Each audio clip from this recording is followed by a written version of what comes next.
Mic check.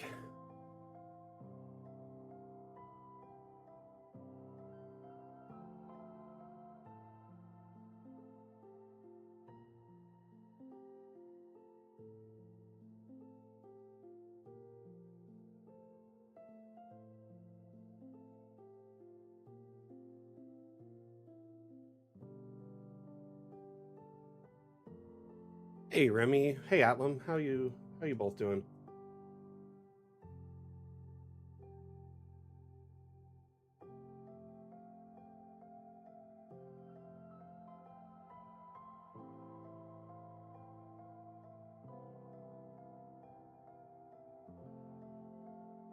Testing, 1, 2, 3. Hey Luminous, welcome back. By the way, my friend, I did fix our YouTube feed. So that's back to normal now. It was just a hiccup. Don't know what was going on, but I had to unlink and relink our YouTube account to Streamlabs to fix that. Glad you're here though.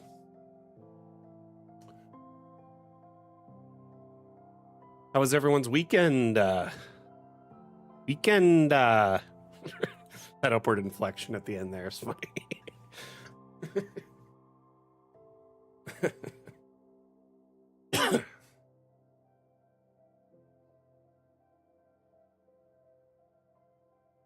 It's Monday. Did you do anything fun or eventful over the weekend, Remy? Anything interesting?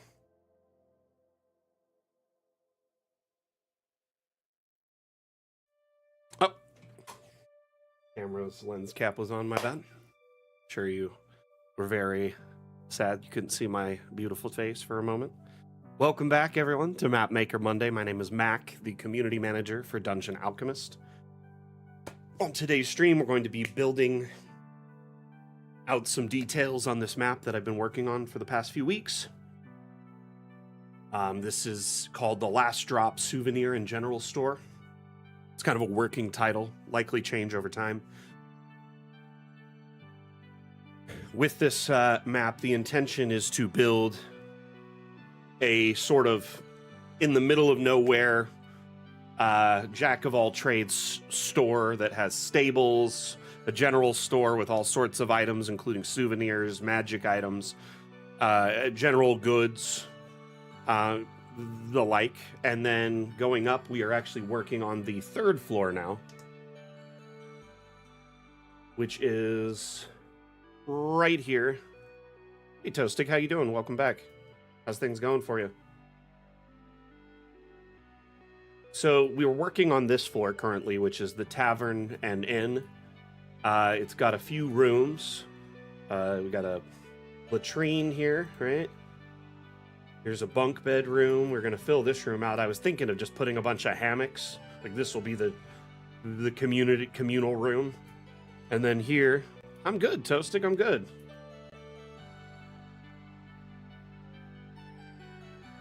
By the way, everyone, we are live on multiple platforms at the moment.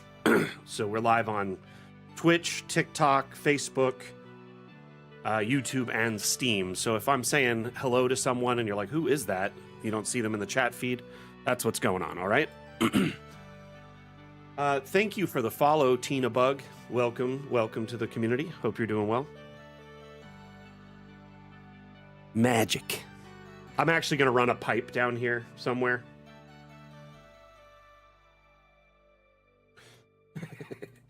You're asking a lot of questions.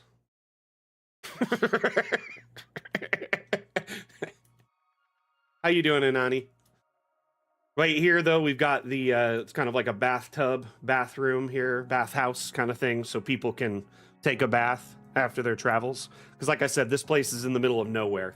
A crafty kobold set up shop right next to the only watering hole for hundreds of miles in any direction, and kind of took ownership of the land, set up stables, the general store, and a pub and inn, and then of course the top room is going to be his bedroom here. But I've been kind of adding little details as we go. Oh, I love putting a lot of details into my map, and I put an incredible amount. I like to do by hand builds.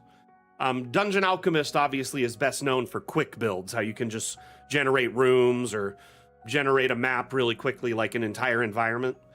But I also love that you can roll up your sleeves and do insane details that your players may never even notice or whatever. I find it quite cathartic. I've always loved building maps. How you doing, James? Welcome back.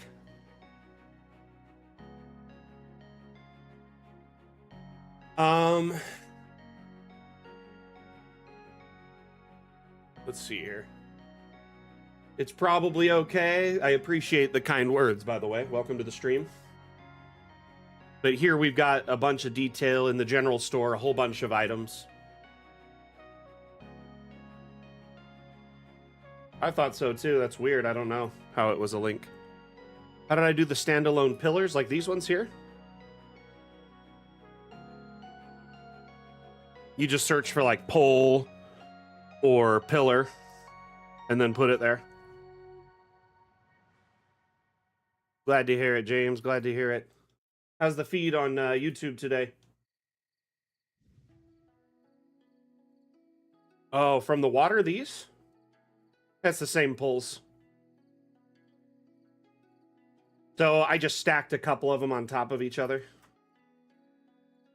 And these are wonky poles, which this is a wonky room type and wonky banisters. So I was kind of going with wonky across the board. I thought it fit better. So the idea is this kobold started building this place from the ground up, and it was all made out of reclaimed wood from like crates and barrels and broken down wagons and anything that he could find or trade for. And then he also had some wood delivered over time. So essentially, it's like all made out of reclaimed wood. Yeah, beam, pillar, pole, all work great. Keep in mind, though, some pillars are dynamic. And what that means is, like, when you place them, they will stack up really tall until there's something above them. Others, not so much.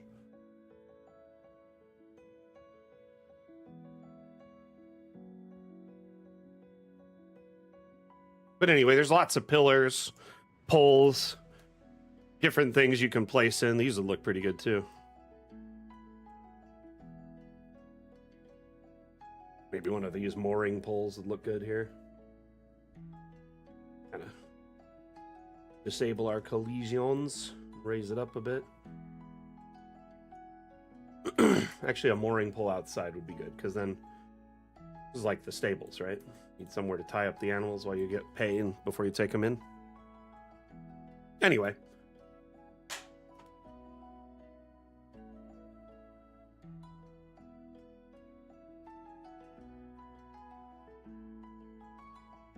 So it's probably okay. Honestly, I mean, this map is more for our community than anything. As the community manager, I do Mapmaker Monday to teach people tricks and tips about their maps, answer questions like this. And I put a ton of detail into the map and then share it on the workshop so others can get use out of it more than me. That being said, there's a lot of ways to get the various angles and shots in the map where you get all that detail. You have your cinematic camera, which you can drop in. It's like a drone. You can open doors, meddle with lighting, and get camera angles at like all sorts of fun angles to take shots. So these you could take a picture of or a video and then give it to your players as a handout, or set up a separate scene as like, you know, like an immersion scene. So you're like, hey, the first time you walk into this shop, you take a look around to get an idea, get a lay of the land and see what's available. You notice the counter and walk up. So something like this can be done with the cinematic camera or a token camera.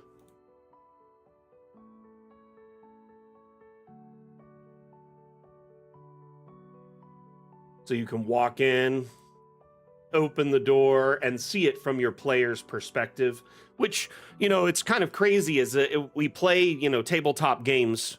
Our players have all these powers. They can fly, they can fling fireballs from their fingers, they can do, you know, 7 attacks in a second, they can heal from almost any wound, but we don't let them see through their own eyes. So I find this to be a very powerful storytelling mechanic. I've heard of some DMs allowing their players to see through this perspective and they'll stream it. Other DMs will ask you to use inspiration to stream the perspective. So it gives them a better idea of the layout of the map. and an idea of how to maybe address a puzzle or a problem, or see things they wouldn't normally see.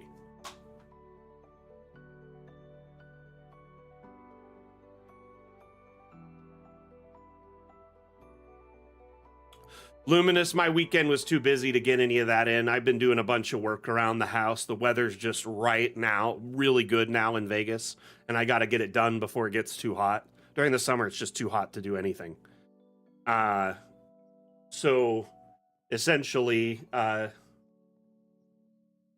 hey, Halfbound, how you doing? The graveyard, we actually spoke about it on last stream, though. For those that weren't here, I'll kind of fill you in. So I've been working on it a little bit in my spare time, and then I sat down and did like 6 hours of work one day, and I had autosave disabled because I was showing people in stream about autosave, and I guess I disabled it and didn't realize it. And the whole time I didn't save, and I just exited out, and all of my work wasn't saved. So that was pretty rough.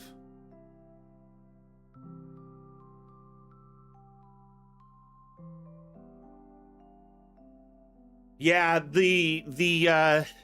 so basically the cemetery, there's a bit of a story behind it. I started working on it on Mapmaker Monday several maps ago, and the map just kept getting larger and larger and larger, and then before I knew it, I'd been working on it for several months. And people are like, man, you're still working on this? I'm like, it's not like I work on it every day. I only want to work on it once a week for about an hour or two. The whole time, we're streaming, I'm not working on it, even because, like, right now, we are talking and I'm not necessarily building, right? We're talking about maps or maybe providing support, so I don't always build. So a lot of times during Mapmaker Monday, I get a little distracted, don't get as much work done as I should, right?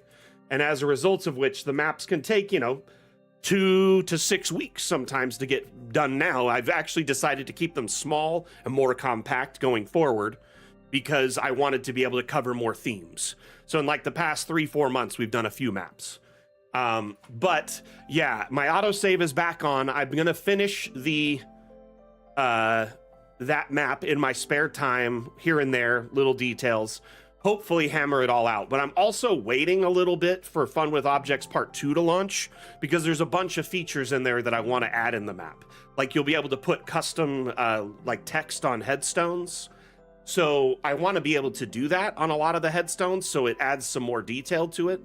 So I'm kind of holding off. What I think I'll do is I'll put in like all of the walkways and different stuff like that, and then start adding headstones.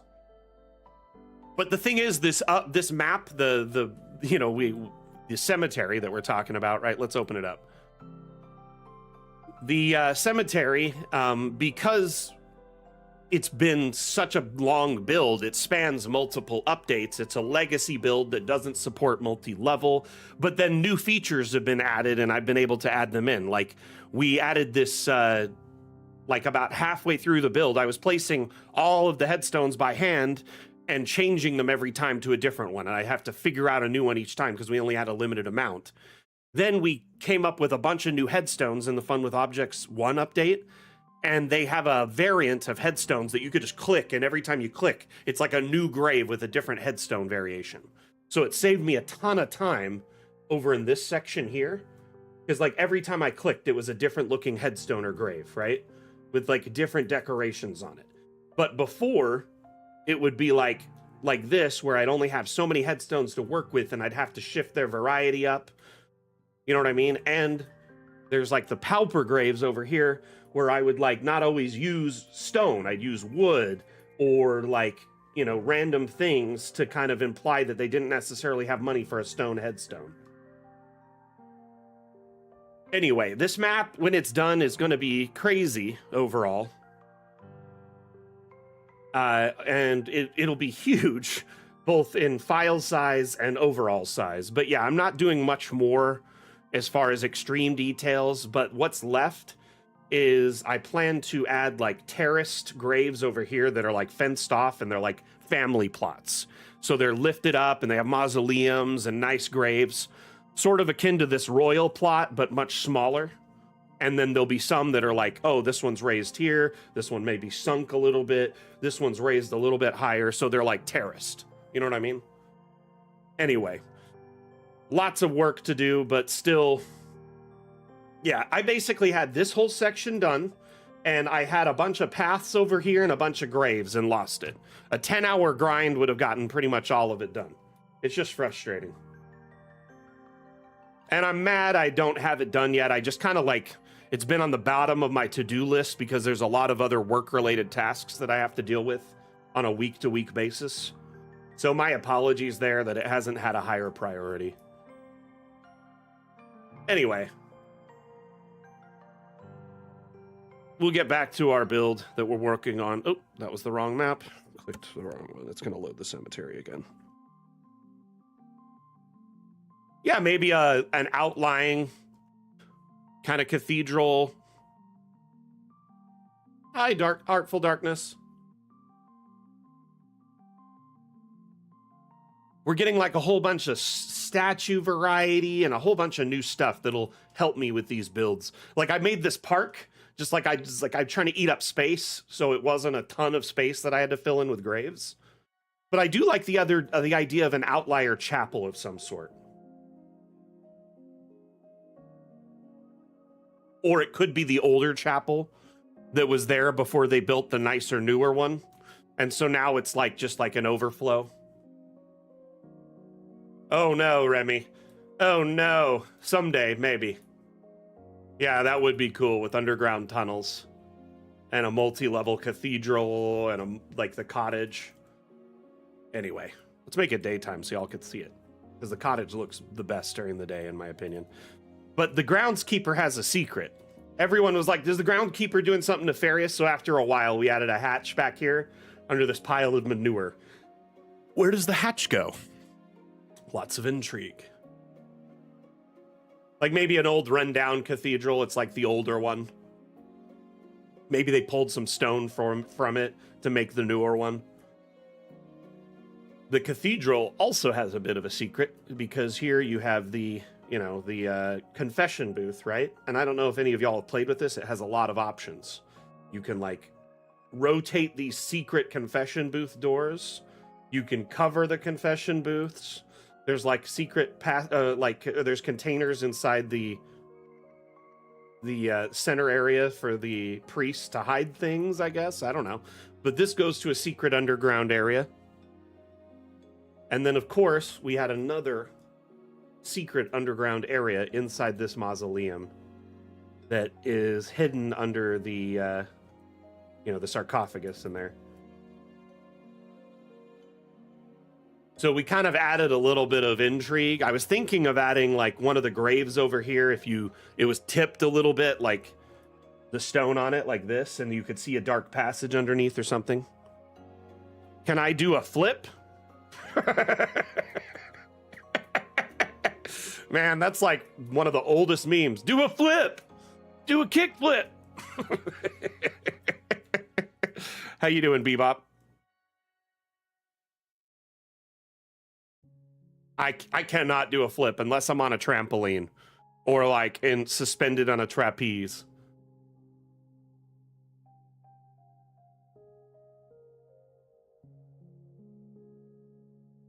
Like if I was on, say, a trampoline, yes. Definitely could. But standing on the ground, no. Definitely cannot. I am out of shape.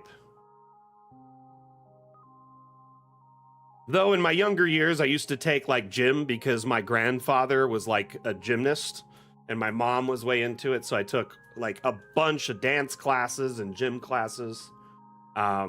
Did all sorts of like tumbling and stuff back in the day. And then I kind of just got sick of it. So I stopped.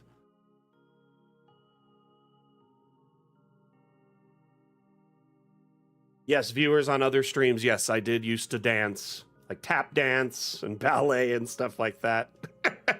Silver Scott, thank you for the follow. Much appreciated. Let's get back to the map at hand, though. Our build.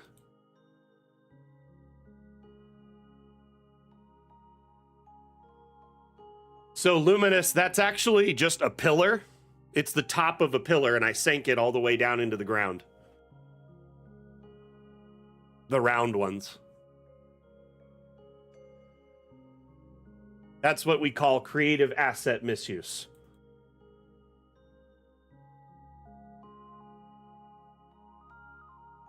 Yeah, I like to make pavers and paths out of all sorts of random things that people don't think of. Okay, let's get back to this build. We need to make this feel more full. I want more cups, more drinks, pitchers, some food on the tables. Because we got a little oven over here. I need like a pot on it with something boiling in it. I need some things hanging on the wall here. I'm thinking, oh, okay, I got some ideas. Let's go to utility. No, we'll go to craft. We'll go to cooking equipment, right? So we can hang like, yeah, some spoons on the wall there. Though I may try it on that one. I'm thinking of putting just like a little shelf or something in there, or just moving the oven over like that. Just a little bit. Gonna disable collisions.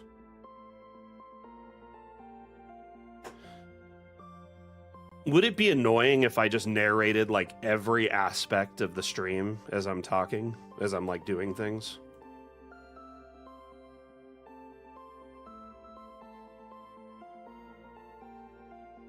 Trying to think if I should put like a...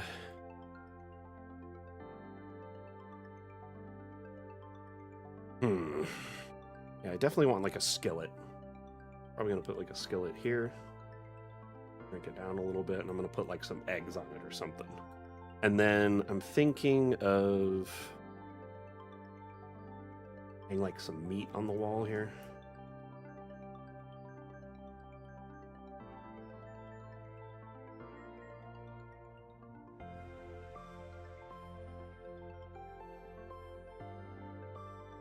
What else are we gonna put here? I could put some other stuff in there too, but I'm thinking of like a cauldron, because we have some that are like filled with things, right? With food. I can shrink this one down.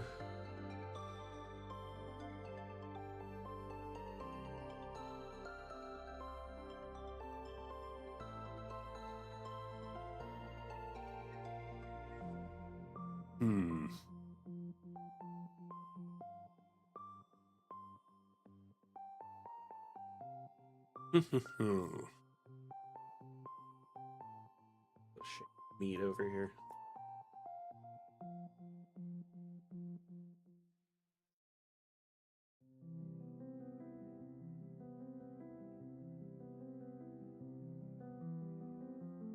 There are some things with like soup in them, though. There's like pots and pans with soup in them. One of them has it. I just can't remember which one it is. Yeah, you can. Well, you can change the type of pot. Let's see here. One of these you can. It might be under just food.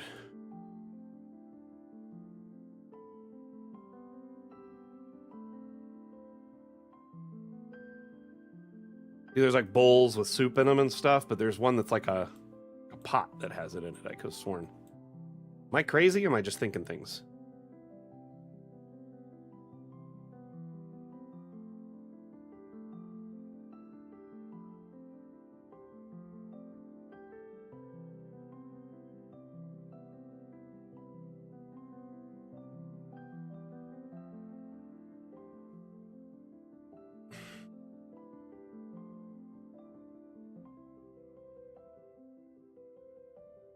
I swear there's like something with soup in it, like one of these. Here. Does this cauldron have the ability to change what's inside? Just the color. Darn. I thought we had like soups. Man, I'm crazy. Guess we could just make it look like a stew or something. Or I could just put a bowl like this in it. Watch, this will be great.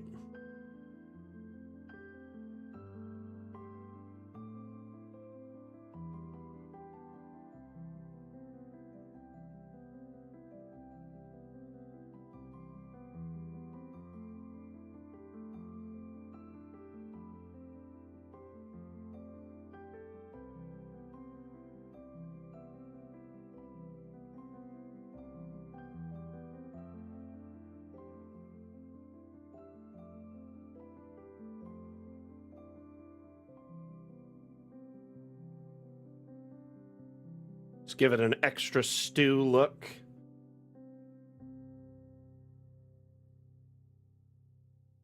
You can also change it to a variety of different foods. You know what? I like that one. Like a goulash. Like a perpetual stew. Think about it.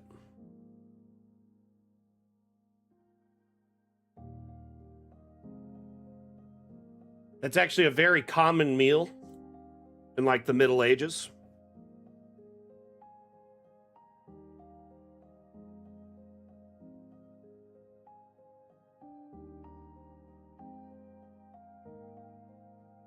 Let's put some egg or a piece of meat on this, something grilling.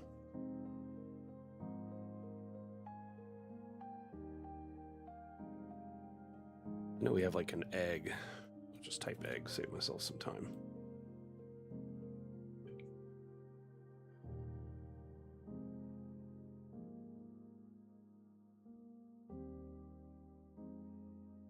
Egg, maybe a bit of meat.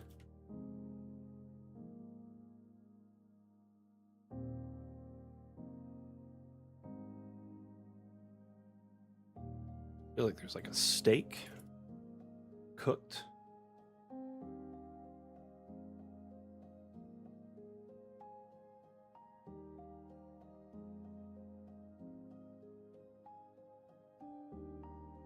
Break that egg down. Mark that. Comically large.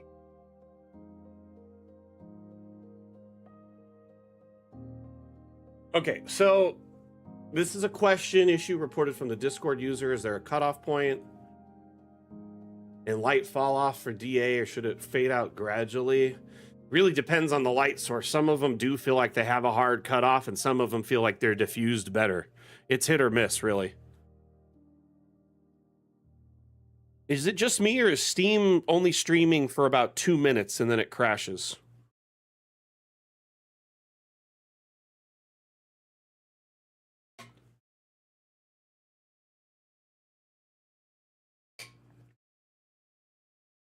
Honestly, I feel like they should just try and export it and see what it looks like. It might just be an artifact in the build, too. Sometimes exporting removes those weird lines and artifacts you see in the live build.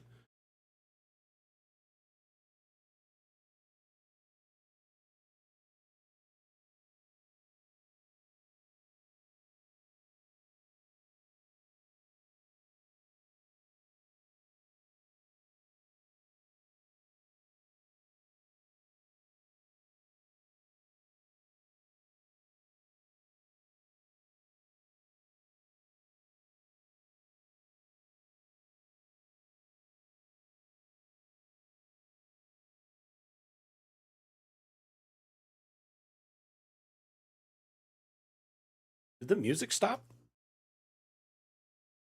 Oh, yeah, it did. Hold on. It's so silent in here.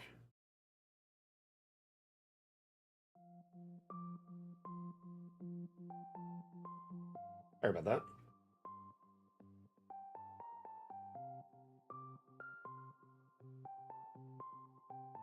I'll have to look at the map to determine if it's report worthy or not, to be honest with you. At a glance, it's hard to say unless I've seen it, you know? It could be an object that it's reflecting off of. It could be any number of reasons that it's doing it. And in order to fix it, I'd have to look at it.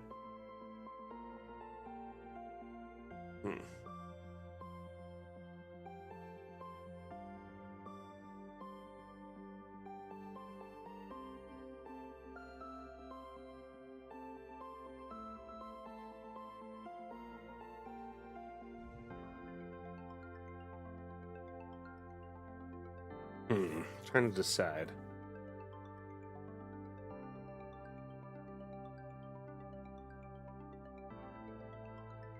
We'll shrink this meat rack down.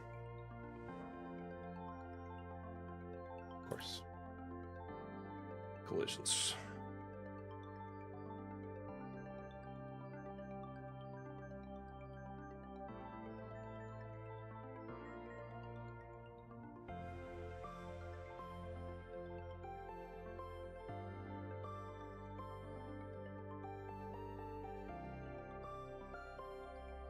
good. A lot better.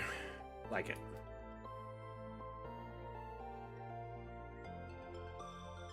Yeah, kettle's a good idea.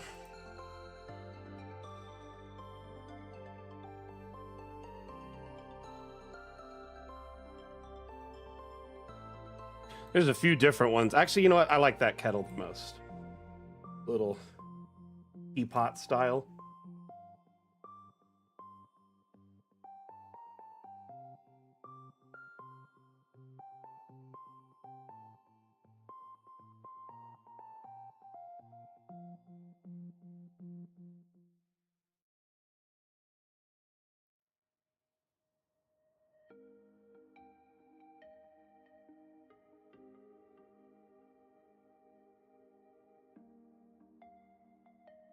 Ooh.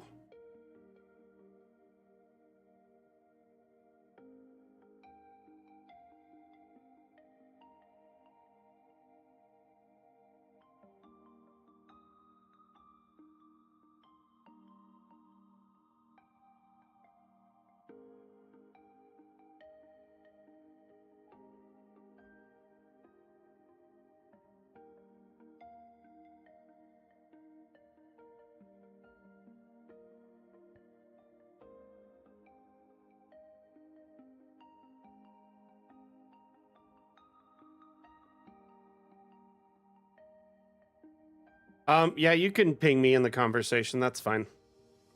I'll have to take a look at it after the stream at some point, which will likely be, a couple hours from now.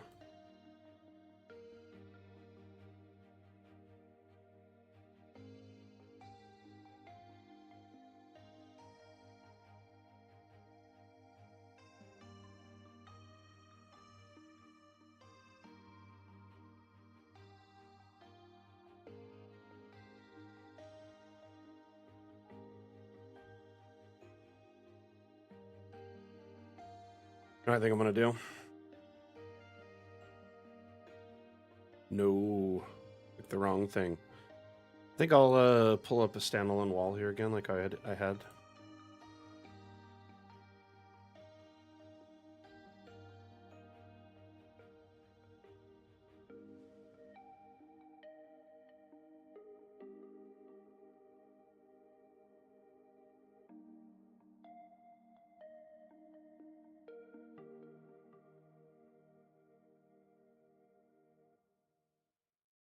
It's impossible to click that.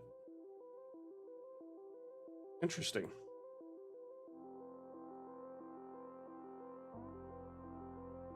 Lighter became so small I could no longer click it.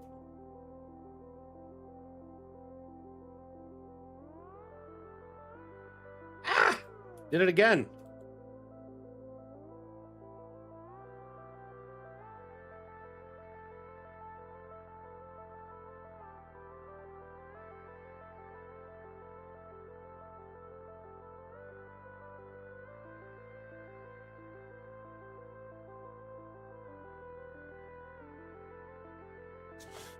Good question. It's probably okay. So yes, but it won't be for a while. Dungeon Alchemist still has a lot of development left until we've delivered on all our Kickstarter promises. So Dungeon Alchemist started as a Kickstarter, right? And then basically during that Kickstarter, we hit a series of stretch goals, which are essentially tiers within our Kickstarter. So every stretch goal that was hit equaled a new major update as part of our development roadmap. On our roadmap remaining are 4.5 major stretch goals. There is Fun with Objects Part 2, which is our next major update. Beyond that, our next major update is High Seas, which is essentially a water-based ocean, islands, ships, that kind of stuff. So beyond that, we still have several stretch goals remaining to deliver on all of our Kickstarter promises. Once we've done that, right, Then our devs have said that we'll expand into other aesthetics. So things like cyberpunk, sci-fi, modern, apocalyptic, etc. So until then, though, it'll be a little while. Essentially, we don't really have an ETA on when this will all wrap up. We have or when we'll start working on those. Does that make sense? There's also discussions about us, because a lot of people want Dungeon Alchemist to be a standalone virtual tabletop, meaning it's a map making tool and a virtual tabletop all in one. I personally like the idea. It's pie in the sky optimism, right? I think it's a great idea overall. The problem is it's not really practical. And by that, I mean, it would add a lot of feature creep to Dungeon Alchemist, right? But the devs have stated that after we have left early access and have delivered on our stretch goals, they also want to do a sort of Dungeon Alchemist VTT as a separate project that ties into it. So who knows what's in the future for Briganti right after we leave early access, but I see no reason we couldn't in parallel offer, asset packs for, say, Cyberpunk and, say, working on the VTT at the same time. Because one's more of a development thing and one's more of an art thing. So our dev team could work on the virtual tabletop development while our art team works on assets. I have, and it shouldn't be happening, Anani. If it happens, report it through the report menu. Put up a thread in the Discord, tag me in it, share images, share map files so we can see it.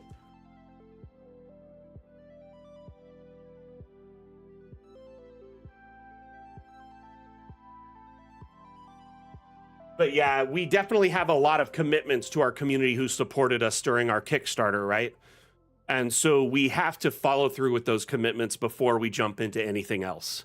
That being said, the devs understand that our community's adapted and changed a lot since, and we have as well, since we released as an early access product right after our Kickstarter, right? So a lot of things have been added to Dungeon Alchemist that were never really part of the Kickstarter or planned, but due to community requests and feedback. So things like multi-level and roofing were stuff that the devs never planned to add, and then they did it anyway because of so much community feedback and comments to add it. So sometimes we add some extra things along the way that weren't planned, but we are definitely 100% committed to delivering on all of our Kickstarter promises before we go through with jumping into things that were never part of that plan. Does that make sense?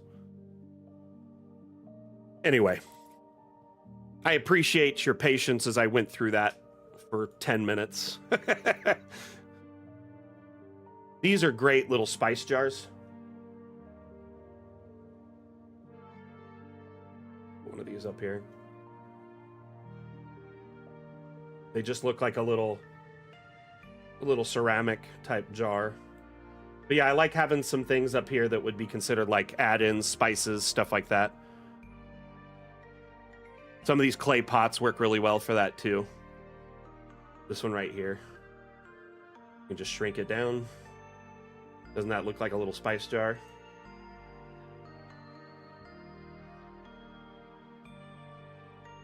So if you go disable collisions here, then you can use this arrow to slide it up and down. I don't think there's keys, a hotkey for collisions that I'm aware of. Heck, there might be. Hold on.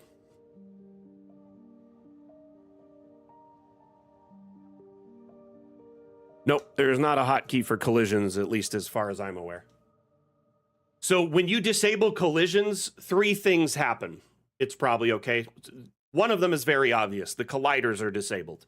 If you're not familiar with what a collider is, every object in Dungeon Alchemist has kind of like an invisible bounding box around it.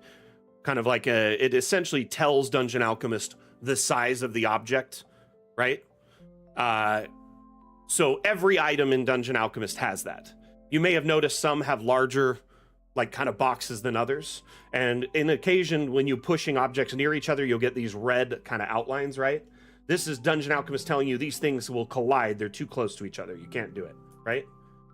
But if you disable colliders, that's no longer an issue. You can merge objects together and make new and unique objects. With these tables, not a great example, but let's say I was out in the wild and I wanted to make a combined rock outcropping that looks different than anything in the area. Does that make sense? You have customizable options when collisions are off. You can also raise and lower objects. That's a secondary behavior. Most objects will allow you to do this when the collisions are disabled.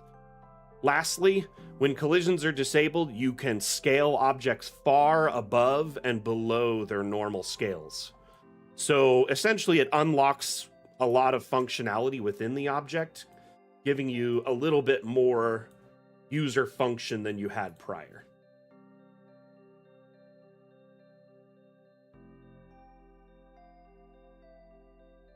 Yeah, it's not very obvious because it just says one thing, collisions, but there's two secret behaviors as well. So the colliders are disabled, allowing you to merge objects together, put them closer to each other, you know, move them into places you never would be able to. Because if an object snaps, it goes to a place it normally wants to, right? But if colliders are disabled, really no more snapping to worry about. And then you also have the benefit of being able to scale it far above and below and then raise it up and down. I wanted one of these jars in here too. I'm gonna put it up on the top. I was thinking of putting like a little shelf or something down here, but I kind of like sometimes not every space is used.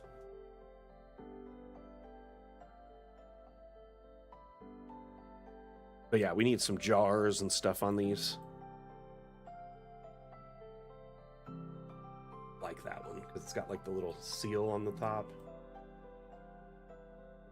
These are neat. You can customize them, change like the coloring and the pattern on the front.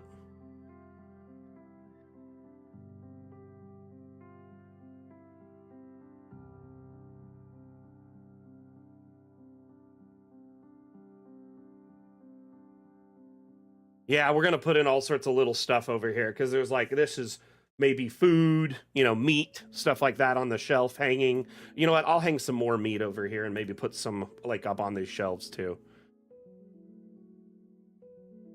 We already have this. See if we copy it, what happens? Is there a variant for this? There is not. Meat. Meat. It's that one that's the variant, isn't it?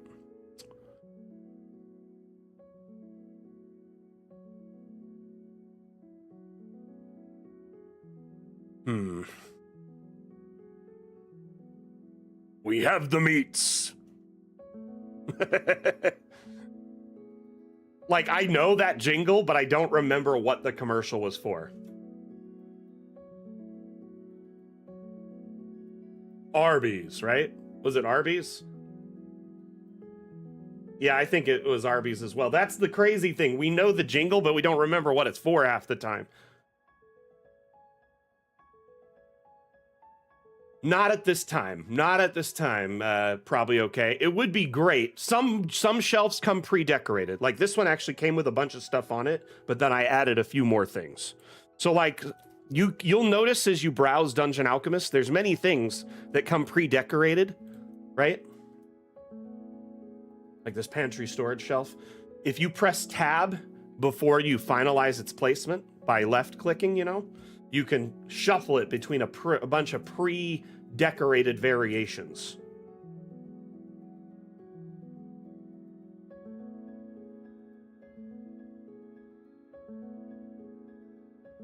But there's discussion about allowing you to put together your own custom variants and saving them and sharing them. So you could save them and copy and paste them between spaces on the map or other maps, right? And then also share them on the workshop as a new category where people can download them. And I think this is very important because we're adding a shipbuilder to Dungeon Alchemist, right? A shipyard, if you will.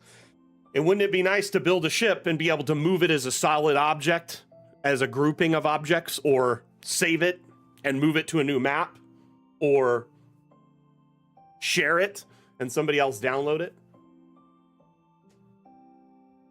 You get my drift? I'm gonna put this large jar down here. Just fill it up. Because we could put like a sack back there, or something like, you know, grain, or just something just sitting back there.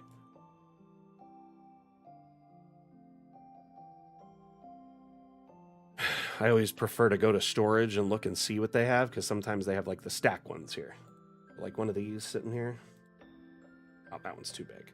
I'm gonna shrink it down and tuck it in there. Nah, don't want it by the oven. Never mind. But right now, as you build a ship, it's a bunch of modular objects put together, and you can only move one piece. So we need to figure out a way to link objects and move them as a group. That's something that we're discussing, and it might make it into this update, but I'm assuming it'll make it into high seas. I don't know. We'll see.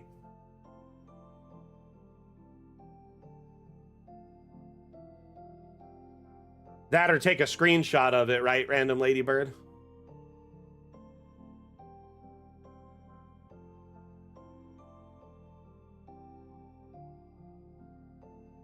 I think I'm just going to put a sack up here. Make it kind of smaller, though.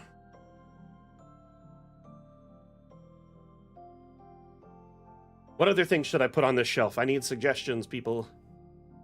I guess we could put some pottery, right? These are always an easy fit. I already put preserves on there. I've got some random food. I do need some meat. I think I'm going to use that shelf for meat. I just want to put a couple other random pieces of pottery up here. I really like this one. Do that one.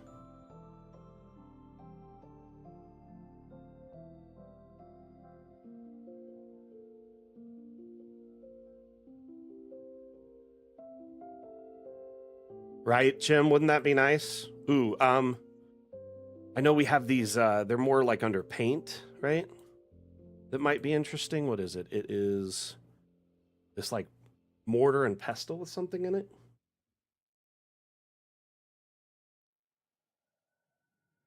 Shrink that down and kind of just tuck it to this.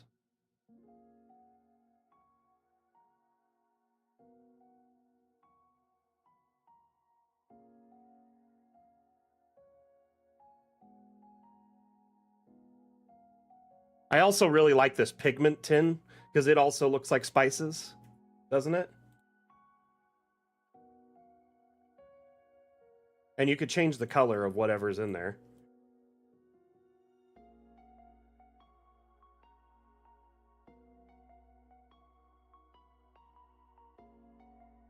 So the problem with veggies is we're in the middle of nowhere, right? Might be hard to get some veg in the middle of a desert. So a lot of the goods here are things that hold well or can be preserved. So like if you preserve meats, right, you salt them or, you know, smoke them, they usually last a long time. If you preserve, you know, a lot of different foods that you see here are either things that are people are trading as they're heading into the desert because it won't last, or things that can be preserved for a long time. I do like the idea of some veg, though, so I'm open to it. Herbs hanging. Yeah, that's a good idea. Sadly, we don't really have any herbs that hang in our library. There might be some on the workshop now. Did someone share some there? Here, let's save and we'll go look. I do want to suggest that to the devs. Can we get some hanging herbs, please? Let's just type herb.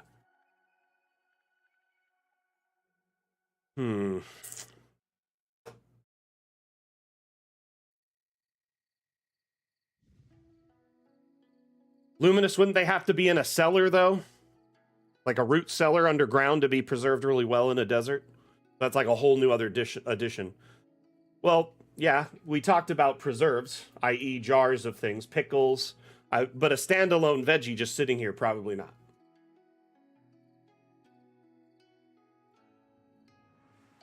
Soon, next update, we'll be able to rotate objects upside down. But you know what? I think I actually have some herbs. Mrs. Mac, some time ago, where she gave me some herbs. and I use those in the Hocus Pocus 2 map. Stand by.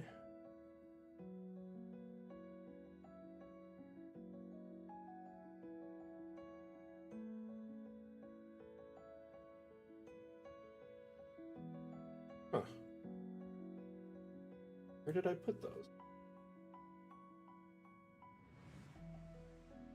Trying to look for them. Give me a second. Likely put them in here.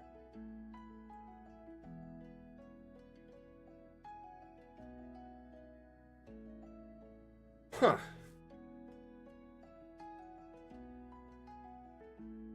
That is so weird. I'm looking for where it would be and I'm not finding it. That bothers me.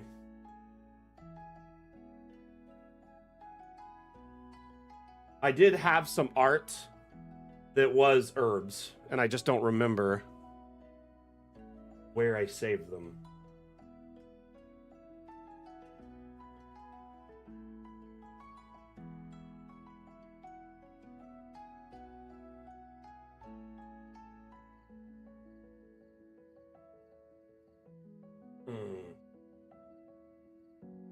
Man, that bums me out.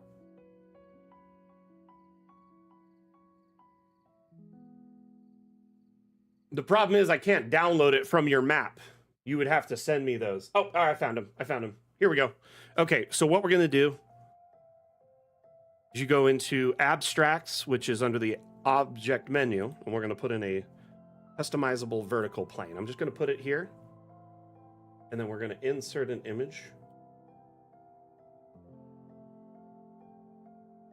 for these hanging plants, and I'm going to move it over here.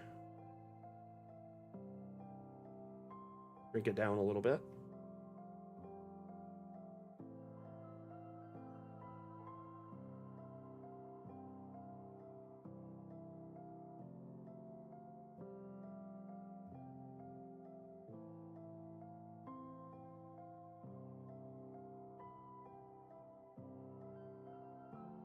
You like that? Does that look better?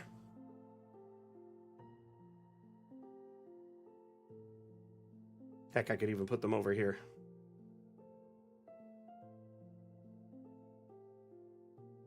And I need a ladder. He's a kobold after all. He's short.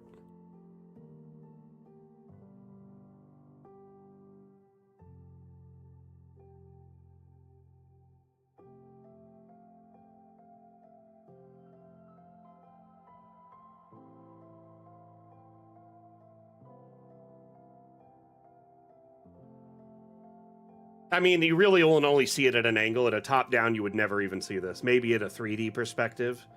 It's just mostly for, you know, fun, right? Backs of these, I'm going to need some cups and bowls. I'm thinking of just putting like...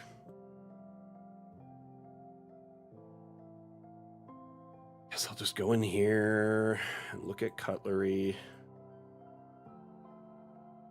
We have like tableware like this. Hey Jedi, how you doing? Welcome.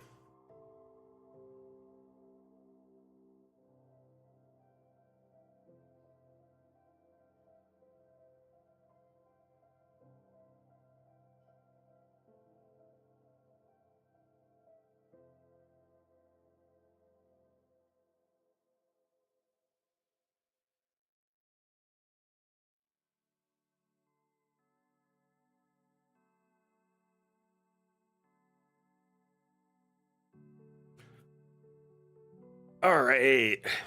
Dylan over on TikTok. How's the view today on the stream? How you doing today? Welcome.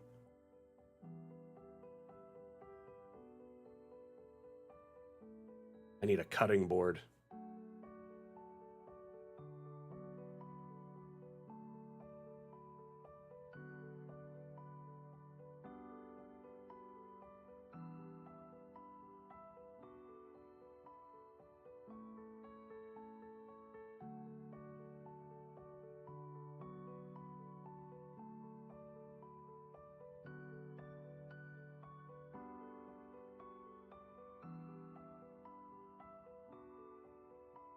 I need some cheese in here. Little wheel of cheese up on the top. Another wheel of cheese on it. Put a blue cheese. A little bit smaller blue cheese. And we need some meats.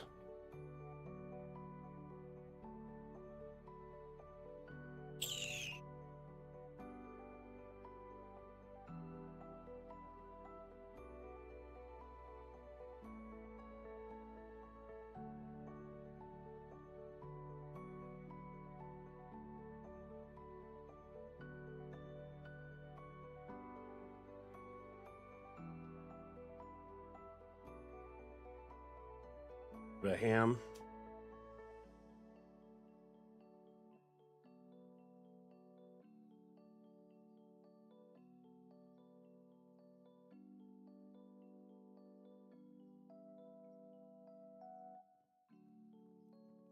I think there's like a large shank of meat or something in here. Yeah, like that.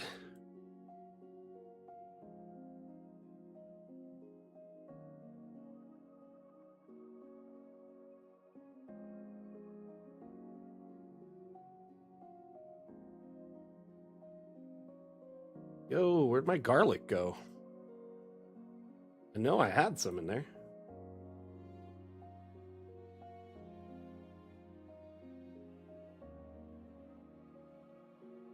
I shouldn't have built this bar thing until I did the whole wall, because this gets in the way all the time now.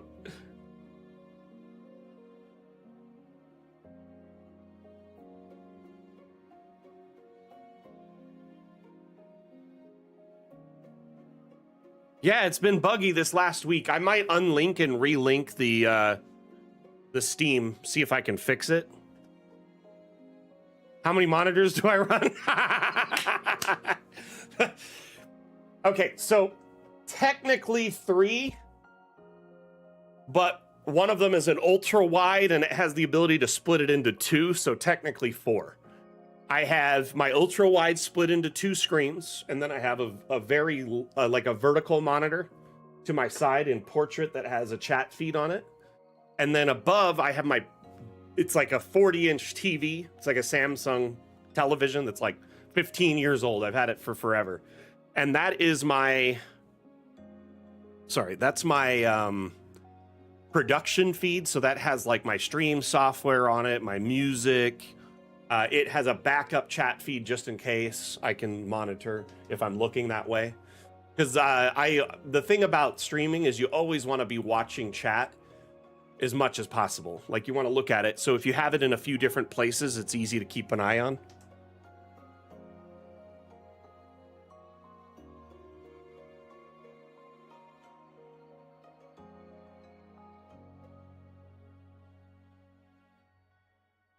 So I use Streamlabs.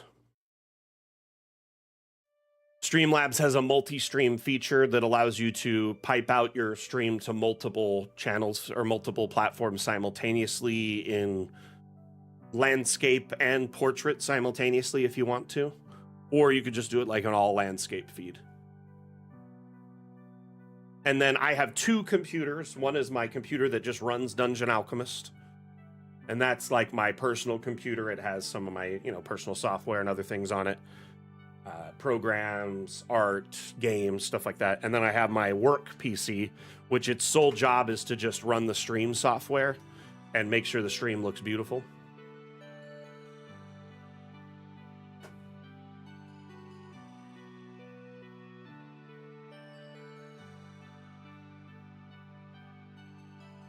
Nice, thank you.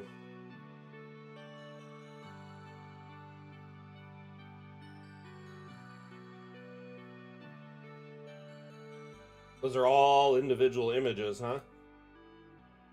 Nice. Very cool. I'm pretty sure I had mine on the Discord at some point too, but it was a long time ago. Oh, wow, Regas. Wow, thank you. Welcome, Raiders. How we doing?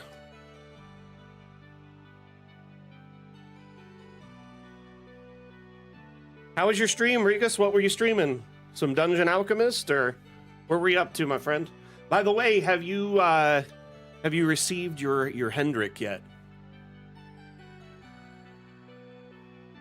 Small town Sophie, how you doing? Jeno, welcome.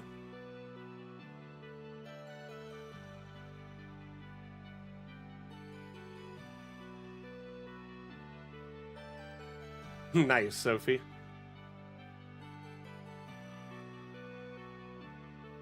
How was the stream, though? Let's hear about it. Playing Scorn. He arrived day before yesterday. Awesome. Thank you for letting me know.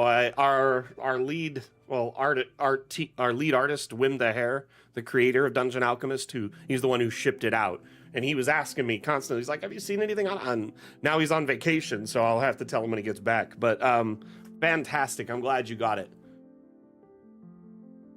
You know, I've heard of Scorn. I've never played it. Is it pretty good?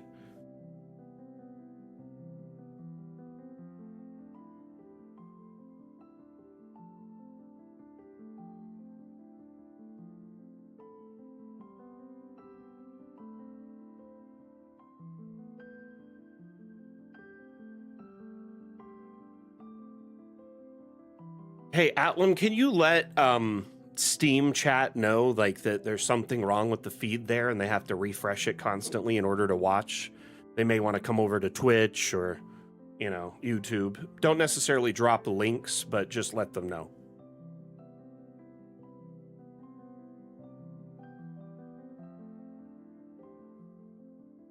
You did miss it, Inani, but it's okay. You could still welcome the raiders. Thanks again for the raid, Regus. Appreciate it. Much appreciated. Hope your stream was well.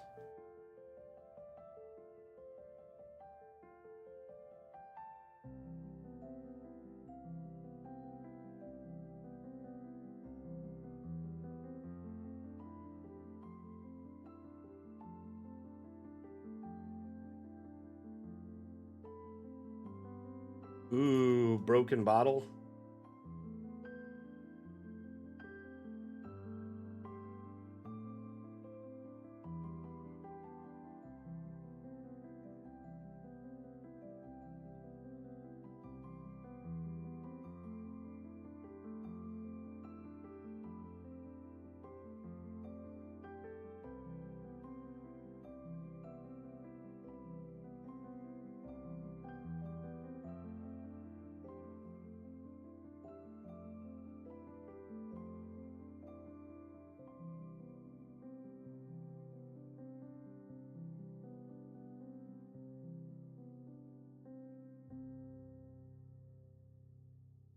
Yeah, broken bottles are always fun, especially in a place like this, right?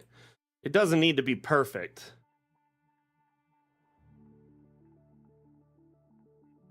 I do want this ladder up here somewhere. I think I'm going to change that to something else. We're going to put like a small little wine rack here.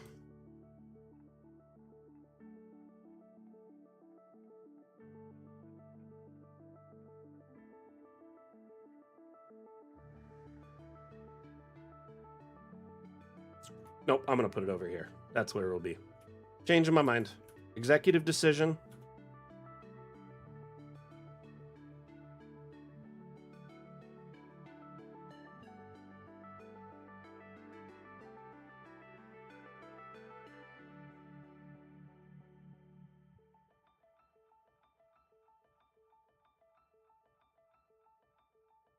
Part of me feels like I'm going to need a cellar just for all the stuff this guy has.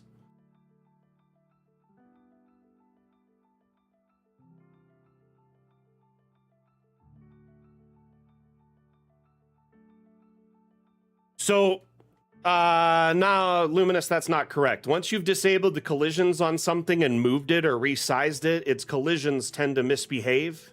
You're going to have to manually put it on the counter.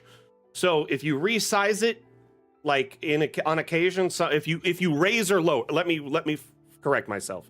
If the object has been raised or lowered at all on the Z-axis, that means it will no longer snap to surfaces. So be very careful when you grab an object and start resizing it. Bottle of, I didn't know they added this in. It's my other object, max mix. Anyway, so basically, if you raise or lower this object on the z-axis, it will copy to that height going forward, so it will no longer snap. So it's not 100% true. Some objects, if you just resize them, yeah, they'll still snap to different levels as long as that surface has a snappable point. So yes and no.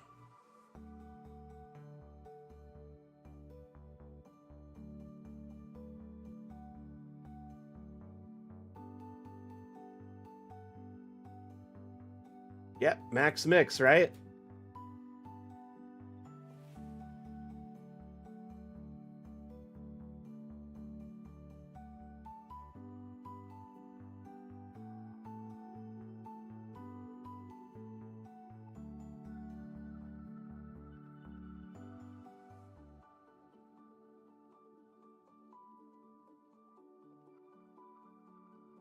I'm gonna put some stools in here, and then I'm gonna just fill this up with like bowls and spoons, and in fact, we'll just take some of these bad boys, shrink them down like this. Bowl o' food. I'm gonna take one that's not cracked. I'm gonna put it inside, right? In fact, I'll just replace this with this one. Oh, they do have one that's of... okay, there we go.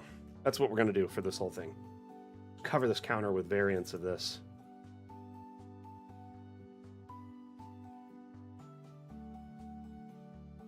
What?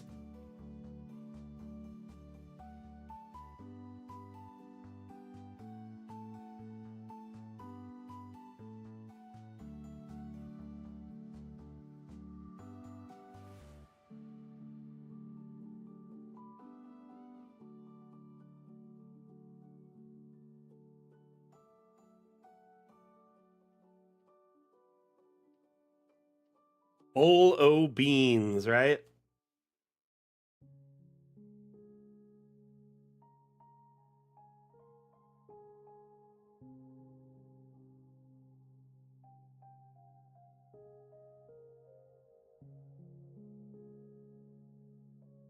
So I think he builds to cater to his people, the people he serves, right? He's service oriented, so like the rooms and a lot of things are made to be for average size folk. So he adapts. He's got ladders and cranes to pull water up to the room, so it's not as hard for him. Look, there's like a little walkway and a ladder to get up to this micro crane just for him. He's got another walkway here for a crane to pull up goods so he can just bring them inside.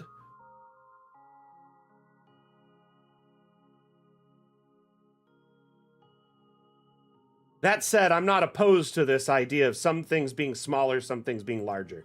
But I like the idea of him being an accommodating business owner because he realizes that, like,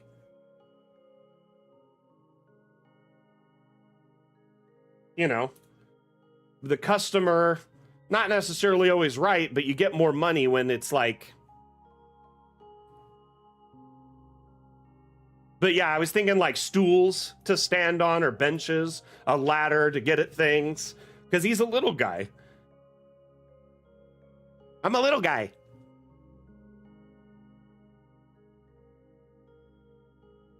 My legs are short. My arms aren't that long.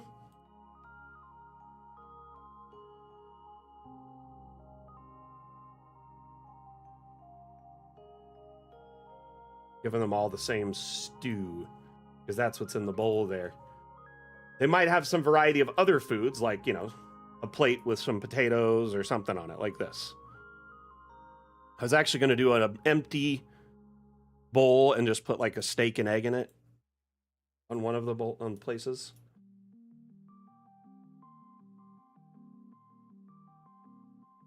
Egg. Can I offer you an egg in these trying times?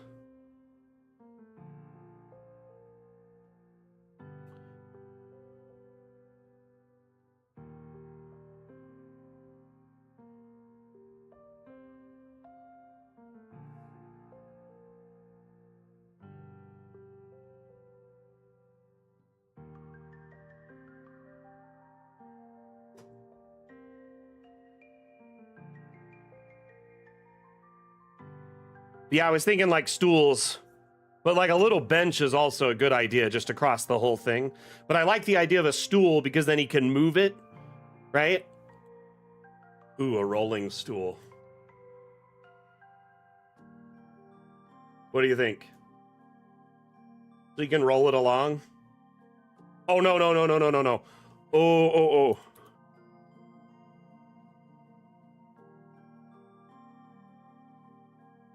What's that library staircase called?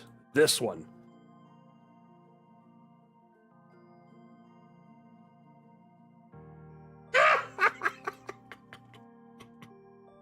Yes.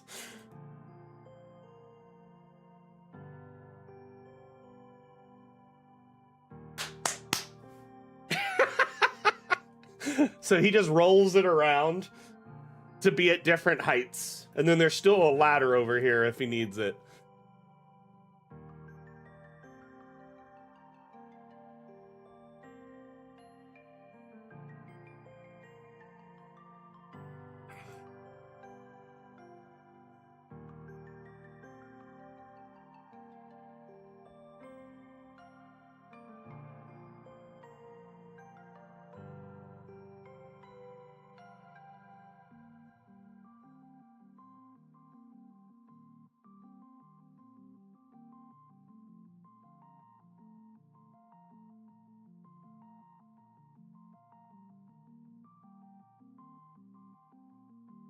I like putting little things like this under the counter so you can just see it hanging out just the littlest bit.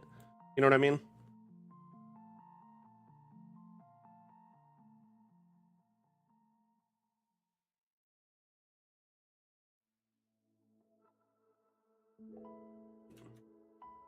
But I do like turning this one this way so you can see the strings on the side.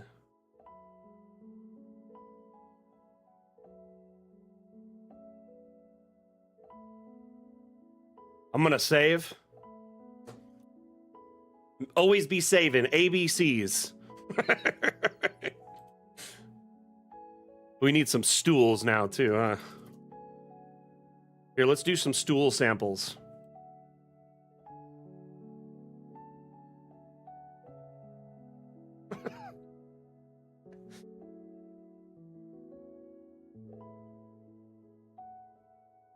How about always be scaving?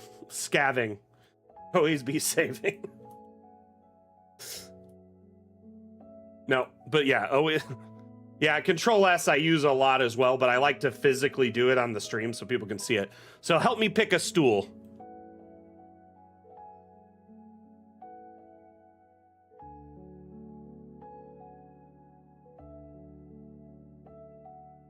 What is the difference? This one kind of matches the rough wood grain.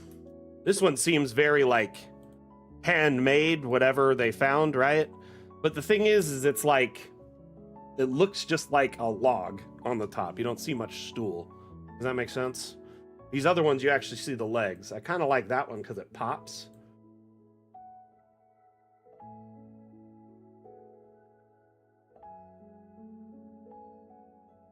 Kind of like this stool.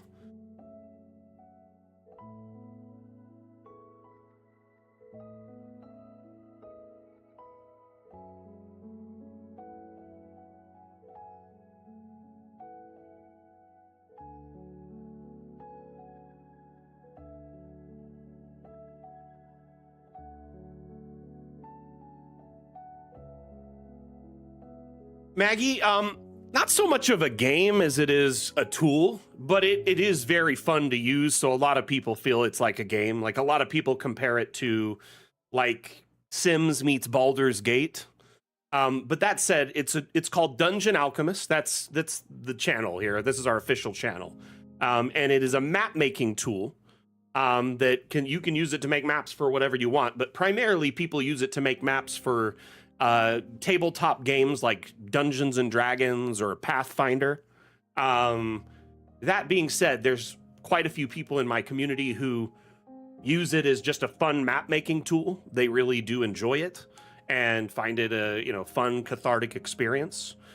You can find us on Steam. just search Dungeon Alchemist, or there's a link on our profile that goes to our website that also links to Steam. On there, you can find our Steam link. That said, we offer a free demo so you can kind of try it out, see what it's about. It's just a fun map making tool that at the end of the day, you can print the maps or export them digitally for a number of different, uses.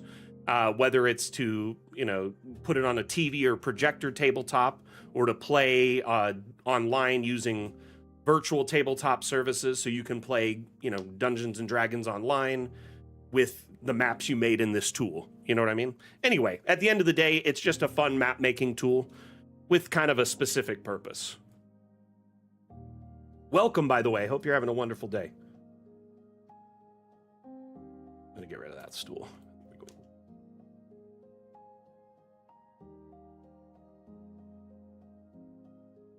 Put the wine here, and we're gonna get a wine glass.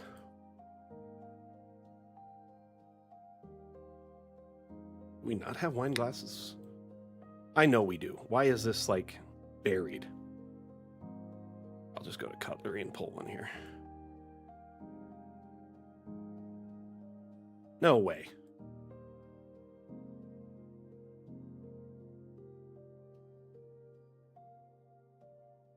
Why am I not seeing... Oh. I'm just having the worst day. I'm just going to go to...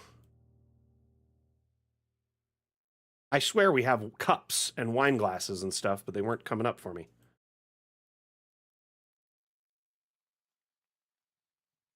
I just need to restart DA. Here we go. Did we get them all finally? Yeah, let's just do like this one. I swear we had a wooden cup.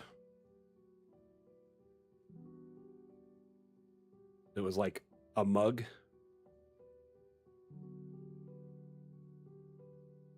Anyway.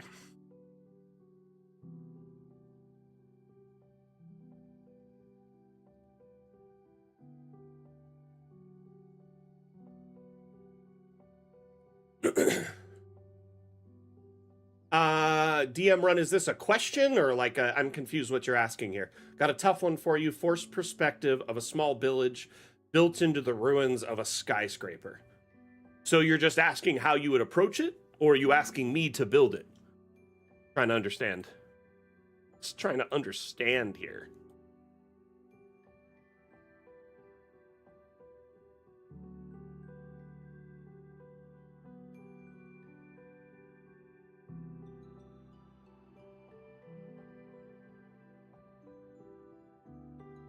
Not everyone's here to eat. Some people are just here to drink, right?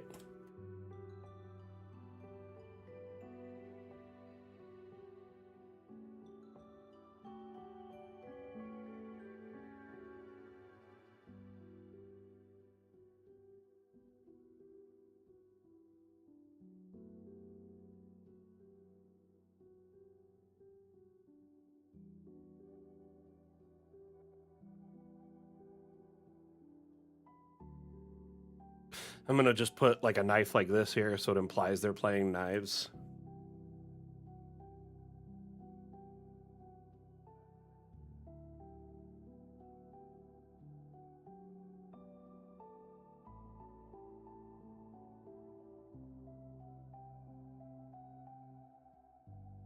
To be honest with you, that whole build would probably have to be forced perspective. You could probably build the skyscraper using Dungeon Alchemist multi-level if there's like a wall type you like, but then you're roping yourself into very specific, wall heights, specific wall sizes, and also windows and doors and wall types, right? Skins that you can use. But if you built the skyscraper using that, right, then you essentially... The number of floors you can add is really only limited by your computer. So, I mean, I've seen people build like 30 floor structures. So what you would want to do is stack up the tower, as high as you can, and then... By small village, do you mean like an encampment?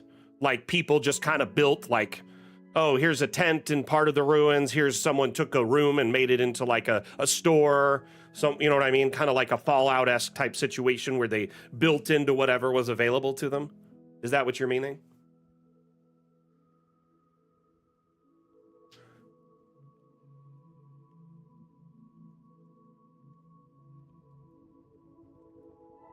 Just to clarify.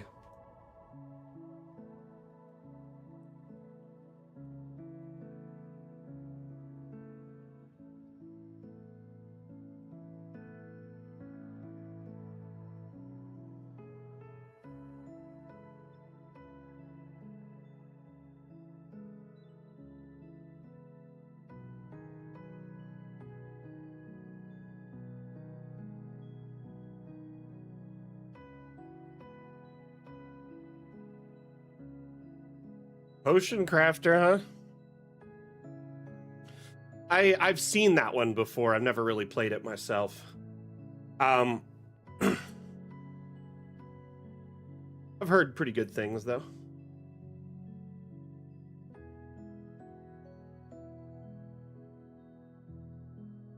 I need some more detritus on the floor. What kind of stuff should I put on the floor? Maybe some dirt.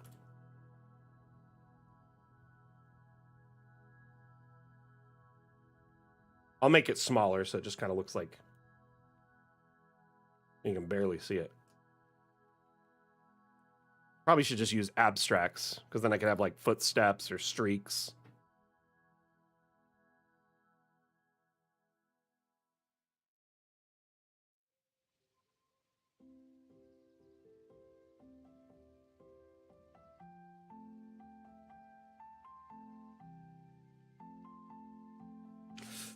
Kind of drawing a blank on what I want to put in here. I need lighting still, obviously.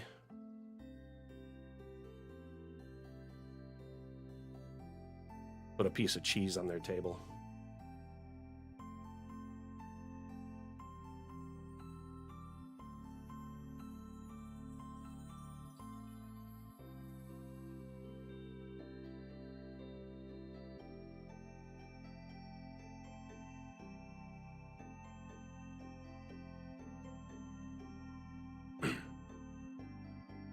Man, I used to put this roast on everything.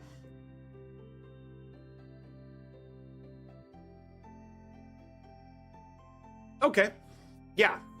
So, here's the thing that I would recommend for you, DM Run. You're going to want to use a wall type that has an abandoned or ruined version. So, if you go into Dungeon Alchemist walls, right? If you look here, there's a ruin option. There's wood, there's stone, brick, masonry, right?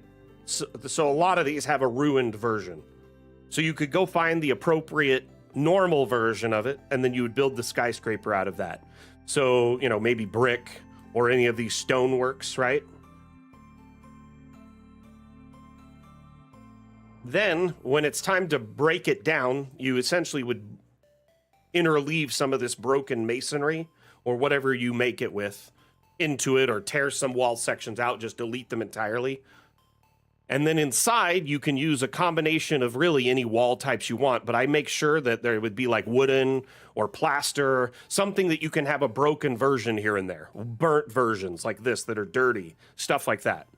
So you would mix and match those types of things. Forced perspective probably would not be needed for this, because you could just build it all at scale. Actually, now that I think about it, if you use 100% walls that are like that offer a normal version and an abandoned version.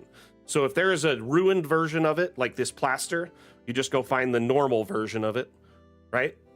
Let's see here, plaster walls. So it's like one of these. And then you would interleave some burnt ones in with it or broken ones.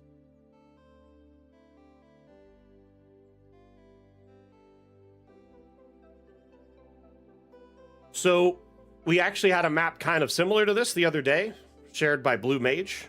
This was the winning map of the Garden Dam Challenge.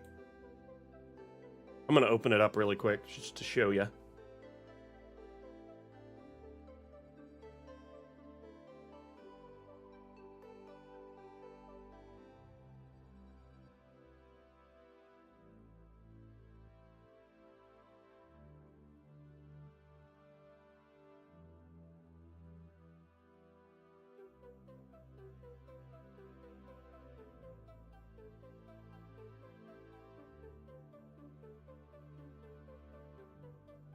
So, yeah, I mean, essentially, like something you'd see in like Fallout, or what that it reminds me of at a glance is the animal fish people from like Adventure Time that live underground in the old abandoned mall, like the skyscraper mall. They live in all the various tiers and have rooms and businesses and stuff.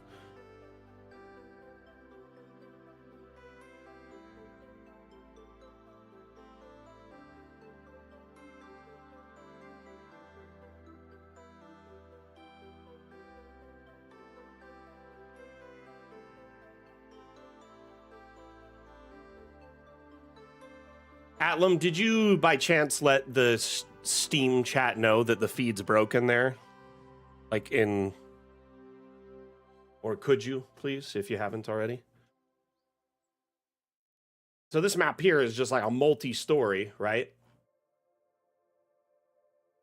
Granted, this is going to make my computer run a little slow here. But I see no reason you couldn't generate like a big skyscraper building using like bricks, right? Or the plaster or whatever. And then inside, Fallout style, just break it up into little villages and areas. You could have areas where there's collapsed floor, i.e. floor missing, and you could see down below. You could have areas where like walls are missing or burnt or replaced with like tent coverings or other walls.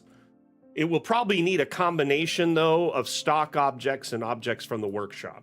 Especially if you're going like post-apocalyptic LA, I'm assuming going Fallout.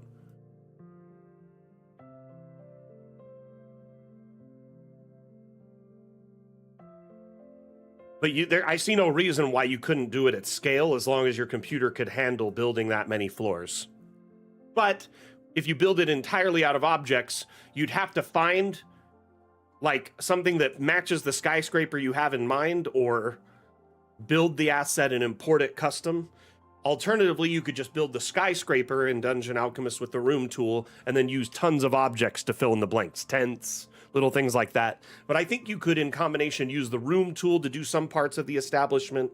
You could do, you know, objects, intermittent wall types, broken wall types, tents, stuff like that, encampments everywhere. But definitely what I would recommend, get on the Steam Workshop, go to the asset browser. Under collections, there is bound to be an Apocalypse collection. If there isn't already, there should be. Let's see if this gets us there. It's only 3 assets. That's not much of a collection. Maybe Fallout. Let's try that. Yeah, these here give you a few. This one has 140 assets that can work for post-apocalyptic. So this gives you like a big jump start. You download this one thing, you're already off to a good start. You know what I mean? And there's several collections with assets like that. Here's a Shantytown one by Sack. These are great for that kind of stuff. Improvised walls, filling them in with like that corrugated, you know, steel.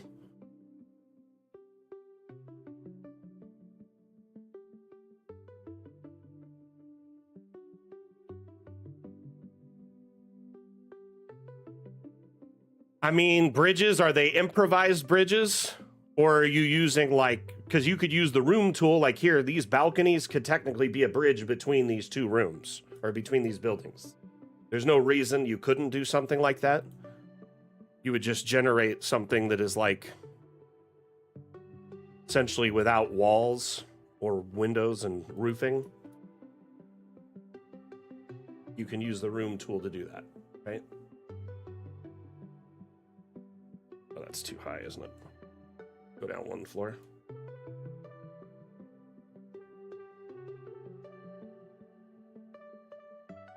Oof.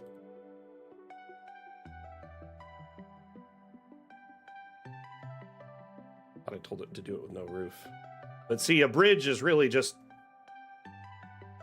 a simple structure. Heck, you could have it be a covered bridge if you want. That being said, you can generate without the roof or generate it with the roof and then put a little walkway on it.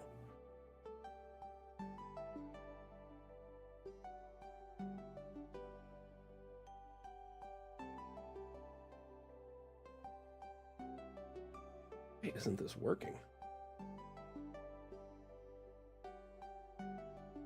Go.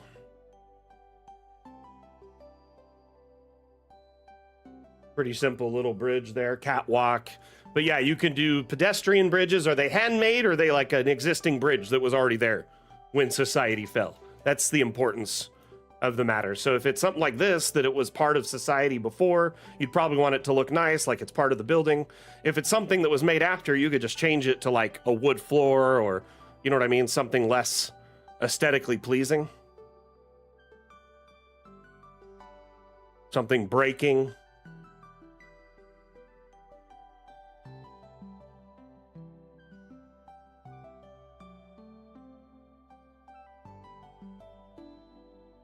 Does that make sense?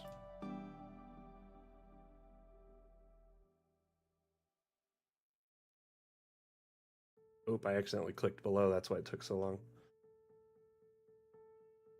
Now, if you need more of like a suspended bridge or a rope bridge, there's some on the workshop. We do have some bridges built into DA, but they kind of have some specifics to them. So there are like some catwalk type bridges, right? You could do something like this. But they have like pillars below them, so they have to be at a certain height, or they just look awkward. So there are some, like, you know, stone bridges, wooden bridges.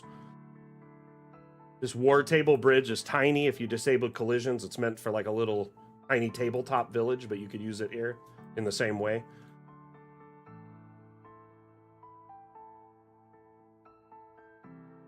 So there's these options. Alternatively, you could just go into the structural objects, right?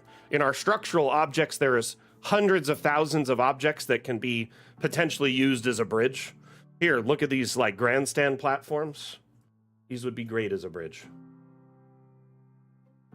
Or a catwalk on the outside of a building. With that said, I would just disable collisions.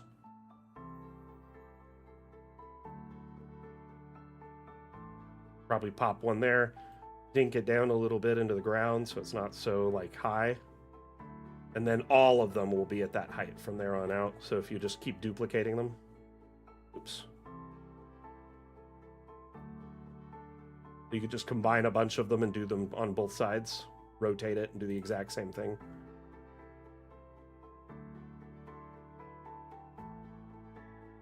This is a simple improvised bridge with catwalk paneling on it. Maybe you just want something that's like just some planks that were suspended over. I don't really know what you're after, but there is like any way you can improvise this. You could, like, here, let's do a plank bridge. So if there was room between this, something like this could be like a very improvised bridge, right? Oh, we have some longer ones that are like heckin' long that are better for this. So you have objects, you have rooms, and the objects on the workshop could all be filler for this type of thing.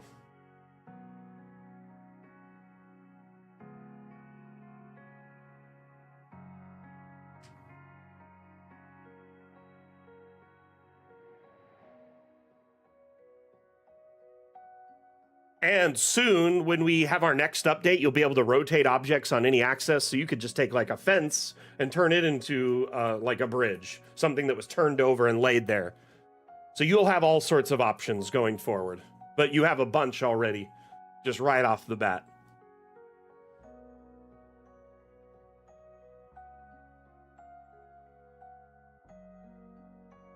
DM Run, I hope that helps you out. Oh yeah, when we get to 360 rotation, Dungeon Alchemist is really like going to be different when that happens. Like when we added like just the collision toggle, maps changed forever, right? When we added multi-level, maps changed forever. Now they're going to be a completely different ballgame.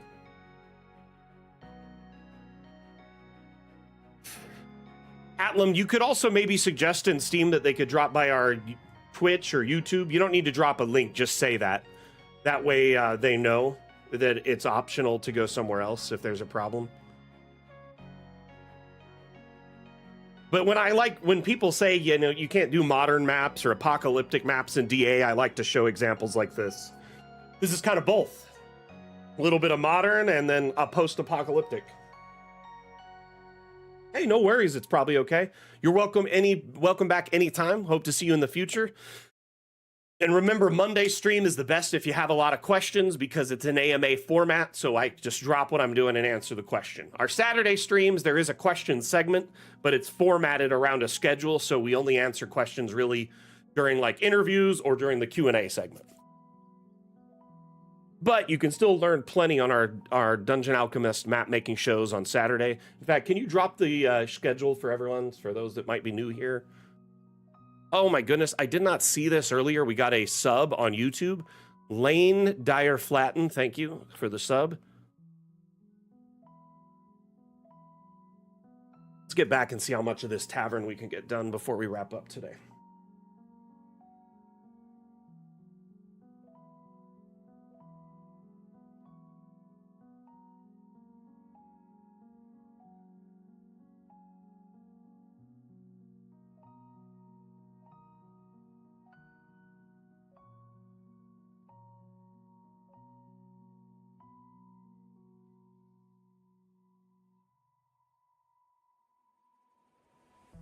Like a bouse.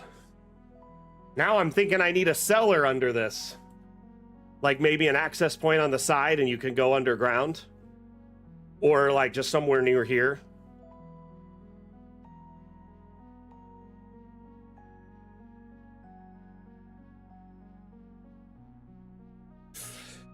We don't monetize anywhere for our social media or streams or anything because Dungeon Alchemist is its own product, its own business. Briganti, Briganti Dungeon Alchemist. You guys sustain the stream by buying Dungeon Alchemist, by supporting our, Kickstarter, etc. So this is a service to our community where you can tune in anytime, get live support or ask questions, learn about it, network with our community, get to make, friends and whatnot. That said, we do not ever, I don't know if there's commercials on YouTube. I don't think there is, but we try not to monetize our channel so we don't have those things happen. But we're not partnered on YouTube or any other platforms, stuff like that. But you can watch wherever you want, whatever is easiest for you, Sophie. Verbal support it. Oh my goodness. No. That's not what I meant. That's not what I hope you didn't take it that way. Are you joking, right? Please, you're trolling me. But no, honestly, like we have no expectation of someone purchasing Dungeon Alchemist. They can hang out on our stream for years if they want to. Heck, we've had people pirate it, admit they pirated it, and hung out in our stream and learned and then ended up buying it. We just try to really just provide us a third space for our community to hang out, get to know like-minded GMs and DMs, network, learn about our product and learn advanced techniques and learn from each other. Cause I often learn stuff from our community while we're just hanging out here. Oh, I didn't see the J, my bad.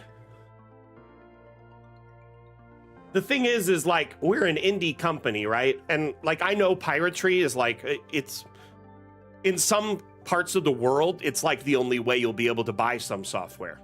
No joke, in certain countries, it costs more to buy some brand new AAA video games than a month of rent in those places.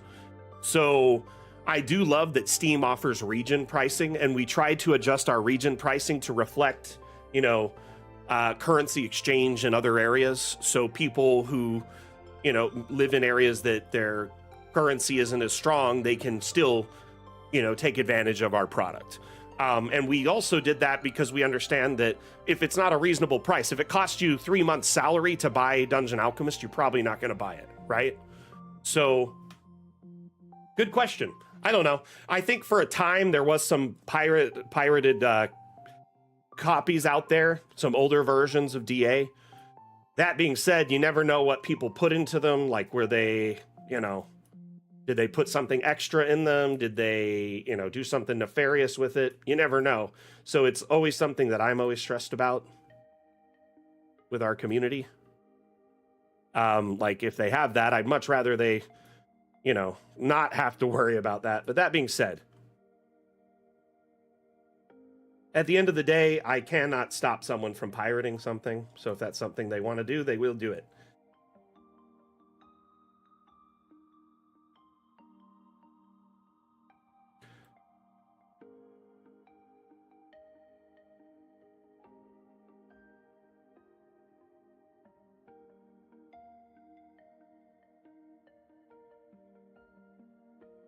I love these planks.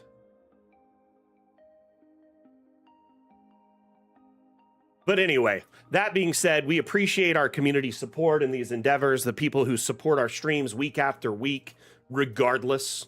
And we also do very much appreciate each and every one of you, you know, that supported us with the Kickstarter or through purchasing Dungeon Alchemist at some point.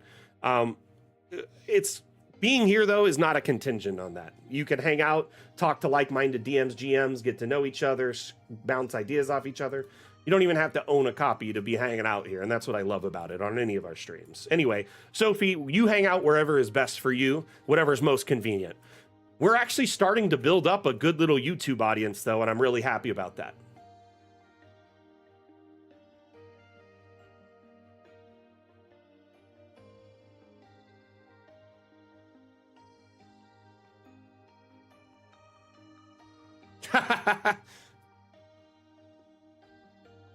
Chim, I'm starting to think you like to just call me professor because you can. Kidding.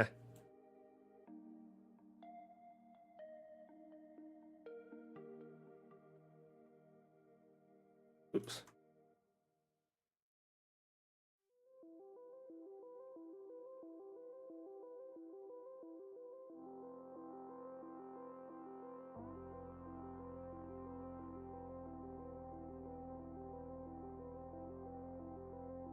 How was jury duty? Oh my goodness. How was jury duty? Okay, I need more beds. We're going to add some cheap beds in here, a communal room, if you will. This one's going to be hammocks. And we're going to aim them towards the center like this. So it'll be like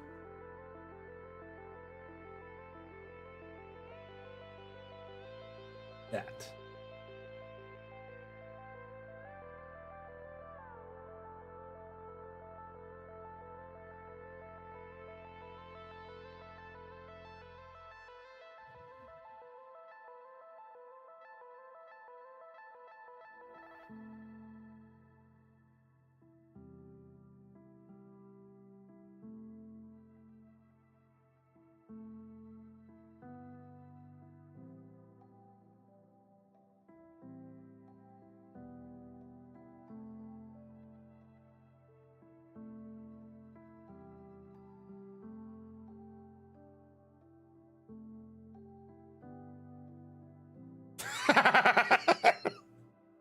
I feel like you did that on purpose.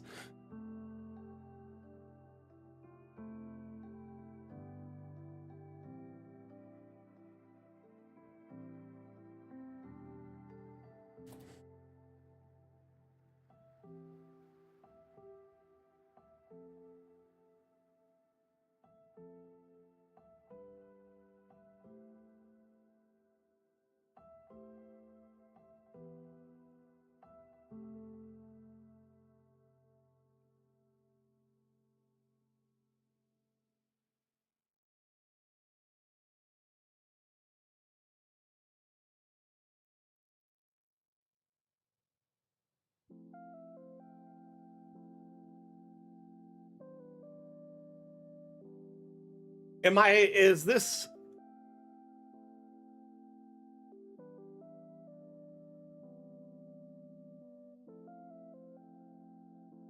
Hold on one second.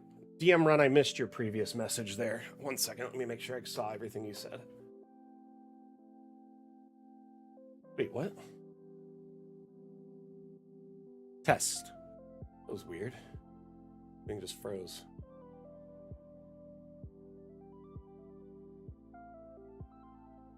But I'm glad that we were able to share with you something that, you know, helped you out. I'm trying to think of what to put in this dead space here.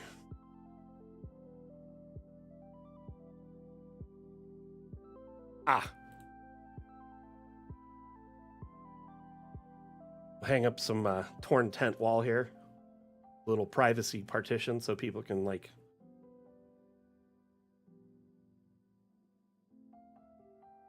Or should we put partitions between them all? Yes, I love this, actually. We'll make them look a little bit nicer.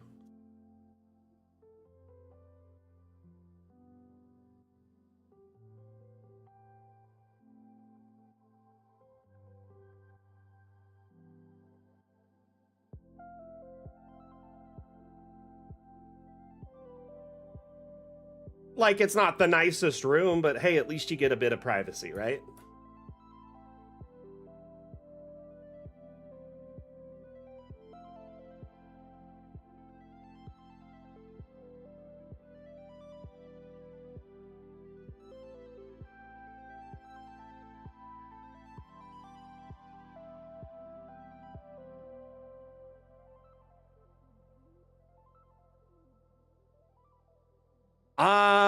They're called tent. I think they're under structural somewhere.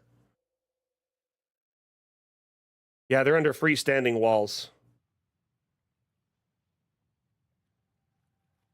I'm almost positive. Pass it. There's some of it. There's some. And there's a few extras. I don't know exactly where they're at. Sorry. But yes, they are, I believe, in this area. Oh, no, they might even be under tents. Yep, it's under tents. Because camping is in tents, as they say. But I'll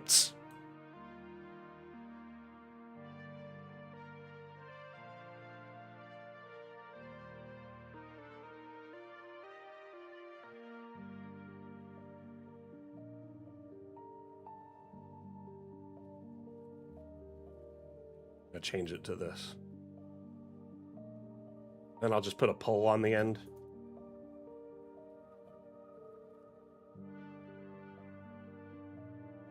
I didn't like that that other curtain had like a little area hanging over the edge, like a little bloop.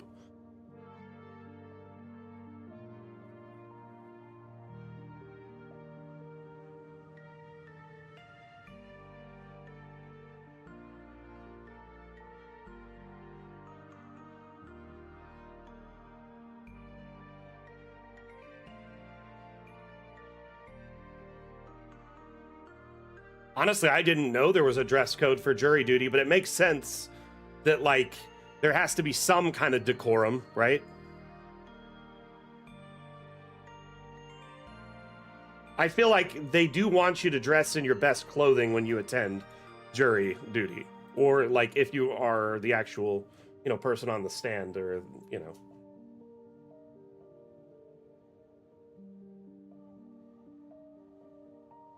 Man, I know some people who love jury duty, and then there's a lot of people just dread it. Because, like, you know, you're out of work for that time. So you spend however many days, weeks there, and you get paid very minimal money. So it actually is detrimental to you in most cases. Like if they paid a fair wage, or if they matched your wages or something, might be different. Or if they told your company to continue paying you while you were on jury duty, I'd be more inclined to do it. I've only been invited once, and I immediately was not selected. Because I was a young, like, kid, and I was just dressed kind of like, I guess, kind of punkish. I'm pretty sure that's why.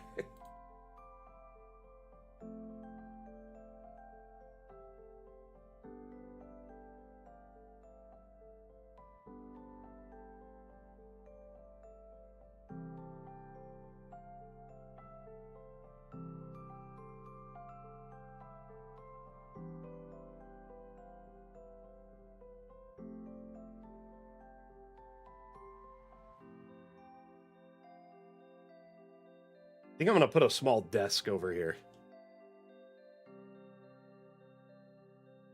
Like a crummy one.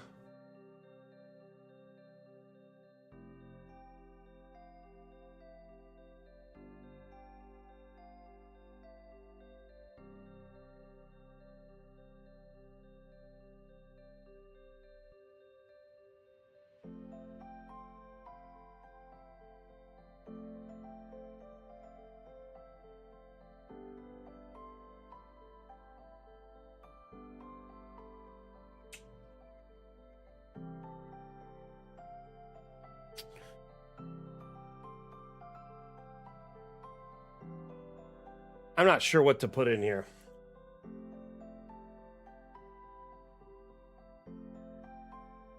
I feel like there needs to be another partition on this side just to protect the people in that little area.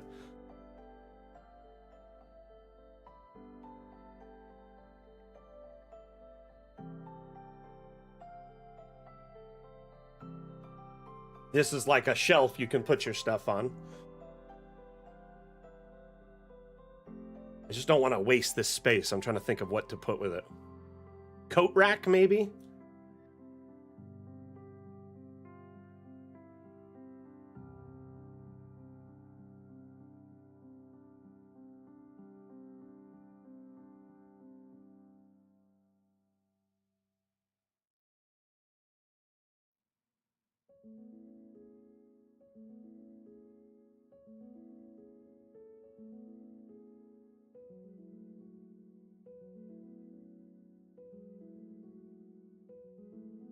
I love that our chat always has stuff going on because everyone here talks to each other too.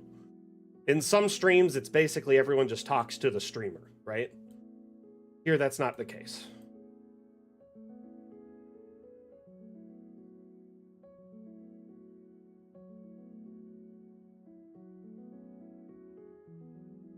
Y'all are homies and I'm here for it.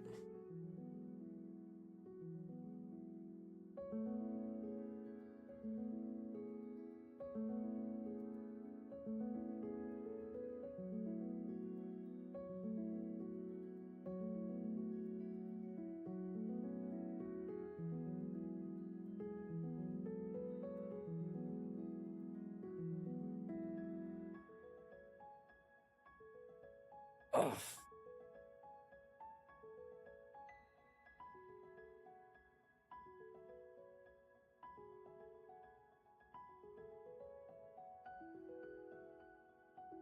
Get paid $15 a day. That's democracy for you. Like, it needs to be updated. The amount of money they make is based on, like, back in the day, it used to be a reasonable amount of money to do jury duty, and now it's not.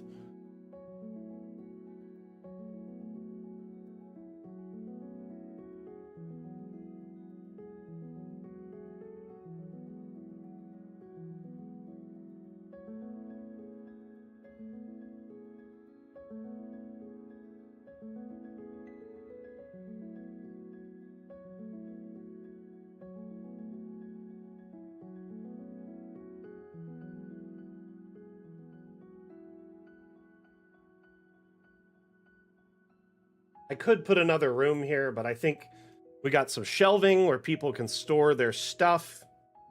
Probably going to put like a hanging rack here. Something like this, right?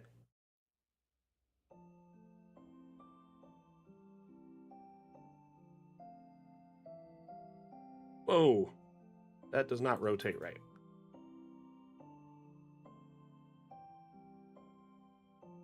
No, don't like it.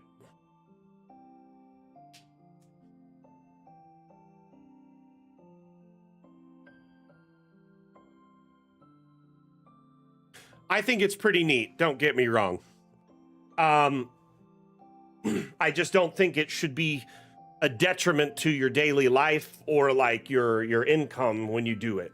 And that's why it's really hard for people to do it. And it's not necessarily equal participation either. People who have, you know, lower incomes may struggle to participate in that. Or don't have transportation, or basically if you have no way to get there transportation wise, or if you don't have, if the pay you make is more and it would be a detriment to you, I think there needs to be some kind of changes to make that. Like, so it's like the people who are a part of the process aren't being, you know, destroyed financially in the process.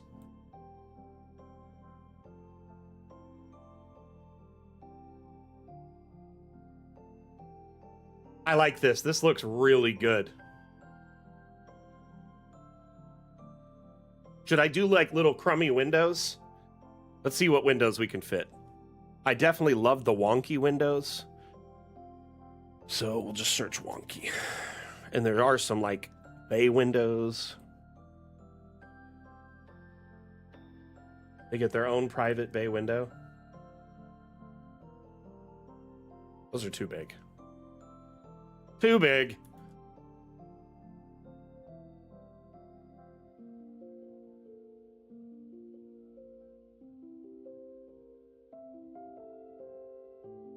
I almost split them up in partitions perfectly.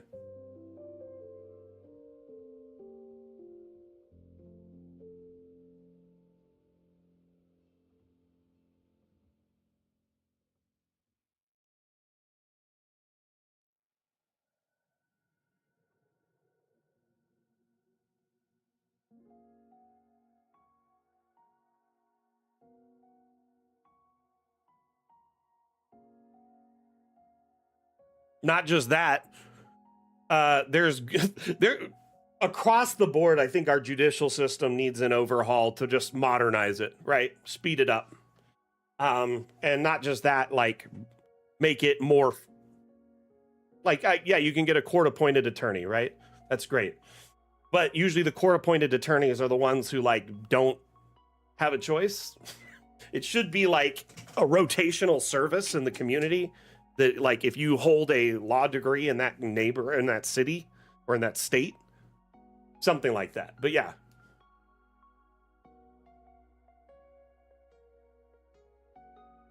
At least the place I went to do jury duty, that wasn't the option. What do y'all think of the communal room? Is it looking good?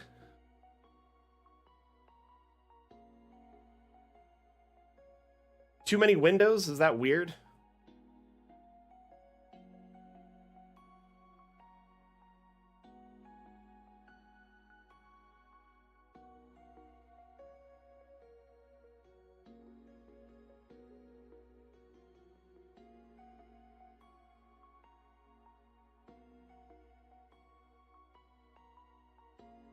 Me too.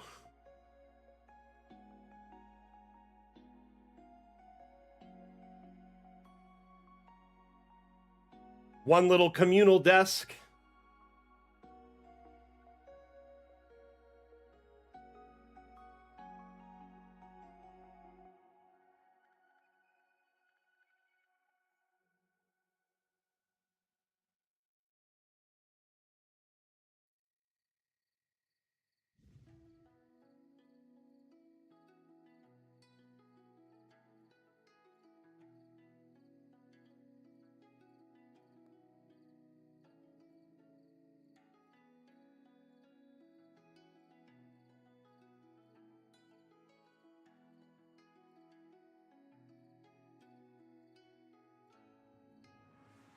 Wish we could change the hammock color.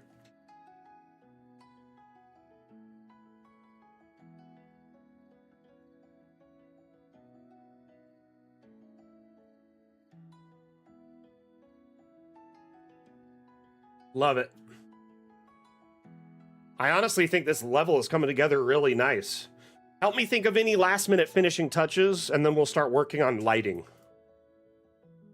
for this, like, this floor. Do I have enough stuff on the counter? I guess I need some stuff behind the counters a little bit too. Some more just stuff.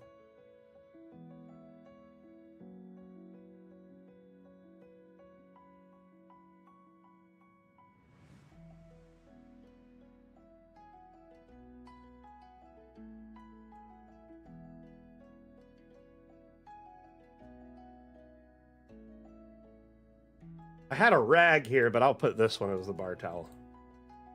Or maybe this one. It's like...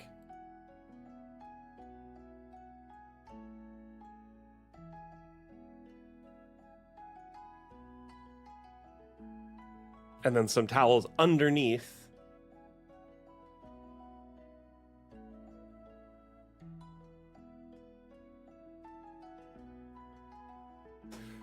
I don't know.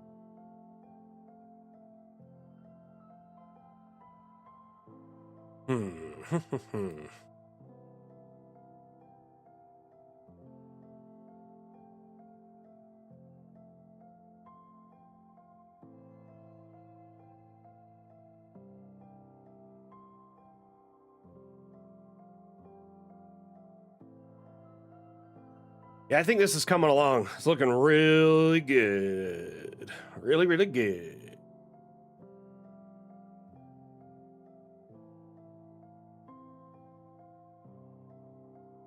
Need one of these mugs under here somewhere.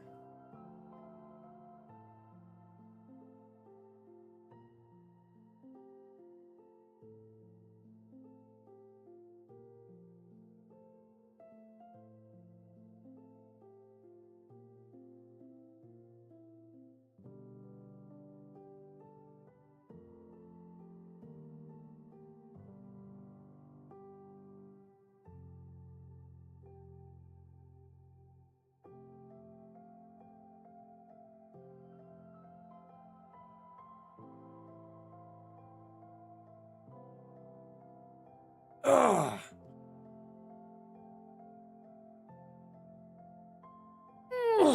Goodness. Alrighty, it's almost time to wrap up.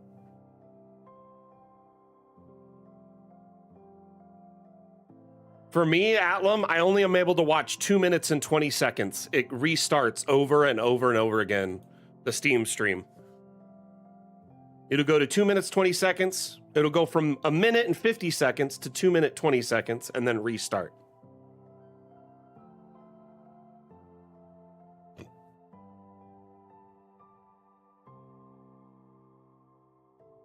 Yeah, I'm going to quit watching that one.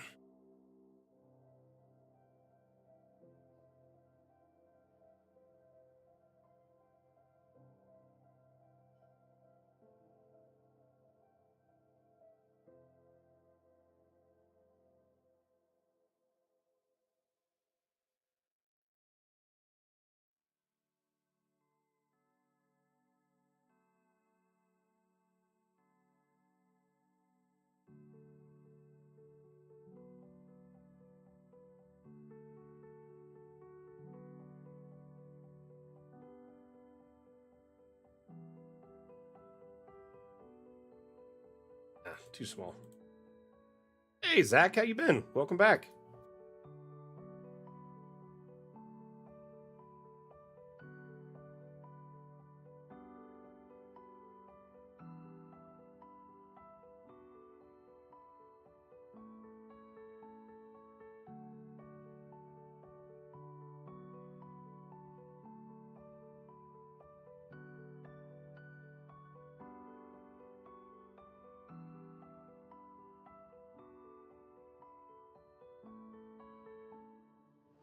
Schmetzy, how you doing? Welcome, welcome.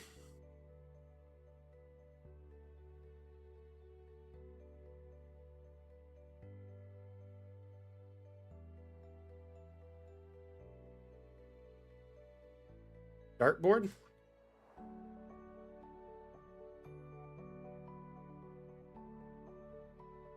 I think that looks good.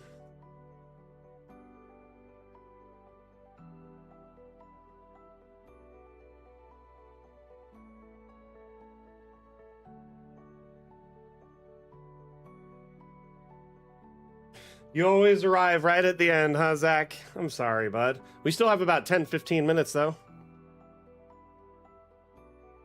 So, everyone, does this look reasonable? Oh, we need some stuff out on these, too.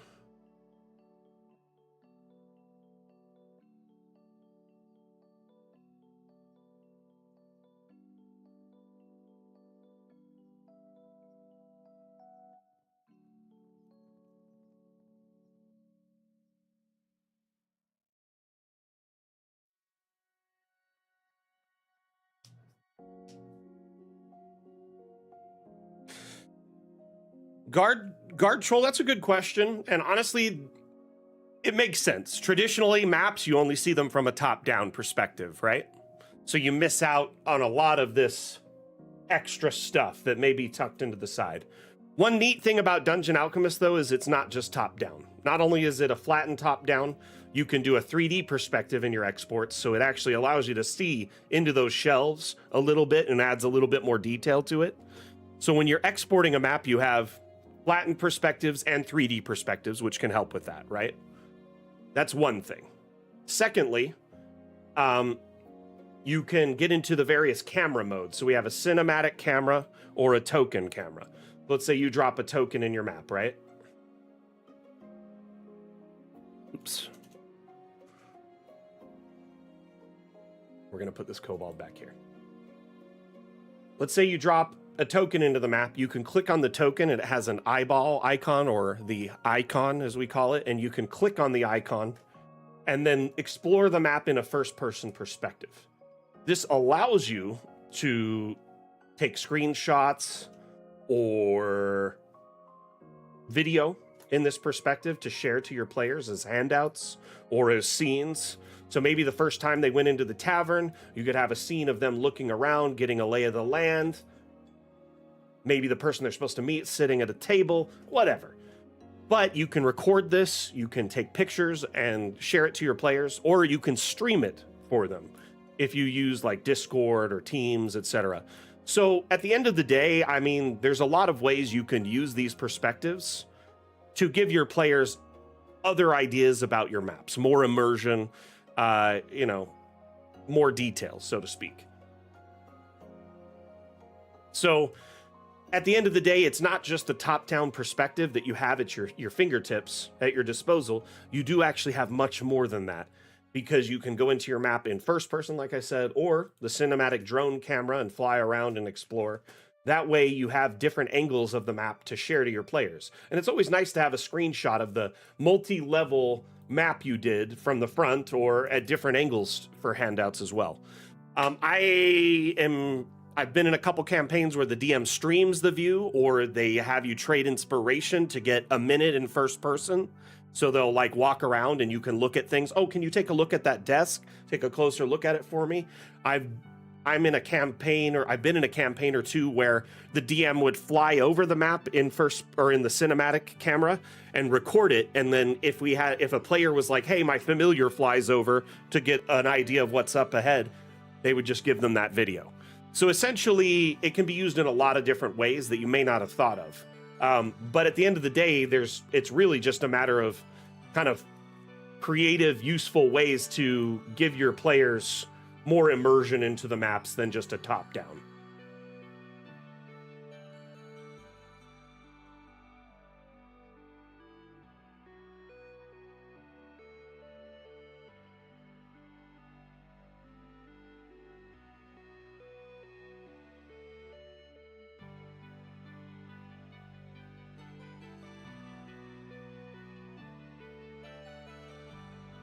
So, I mean, Belladonna, essentially, you just go to the cinematic mode, right?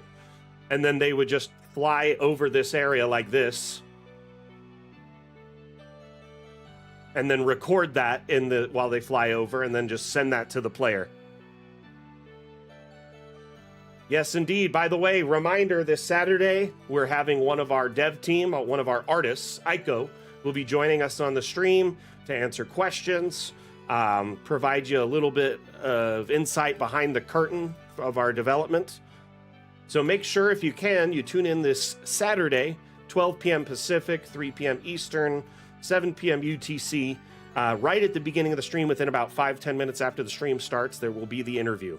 So make sure, if you can attend, make sure you attend at the beginning.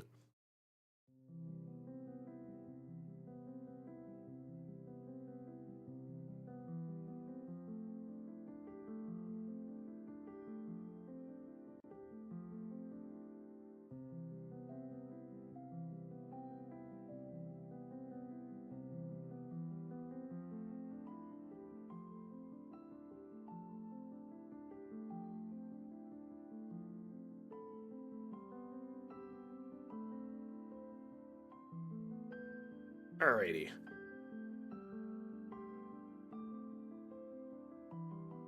I think we made some good progress today. We filled in a lot of the little detail on this level, made the tavern feel a lot more acceptable, added into this last area, the communal room. So there is a lot of space in this place. There's one big fancy room. We've got a bunk bed room and then the communal room. And then we're going to have campsites outside next to the road where people can just pull in and camp instead. So this guy has all sorts of ways to make money in his business. The tavern sells food and drink. He's got a shop down below where he sells all sorts of goods and, of course, souvenirs. And then the bottom floor being stabling. So there's stables for your animals, and then there'll be campsites over here. And then lastly, we have the sign for water where you can pay per gallon. Very funny. I love this build. It's come along quite a bit, and I'm excited to see where it goes for the rest of it. We probably only have 2 more weeks of streams on this, and then it'll be done. I basically need to do the kobold's room, and then do the exterior, like road, path, the campsites, and like some minor details, like lighting and abstract lighting, which is usually the thing I do last.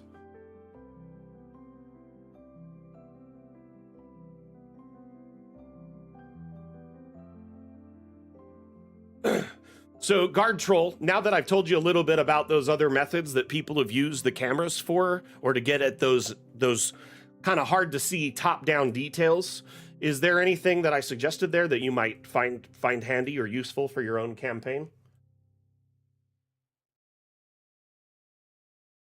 Like, I like to go in and take scenic shots like this of places. So when my players go into them for the first time, I have a handout to match or a video. So they get like an immersive sort of introduction to it. Does that make sense? Oh, it's the community. Looks so good. Cramped, and that's the point. It's not supposed to feel good in there.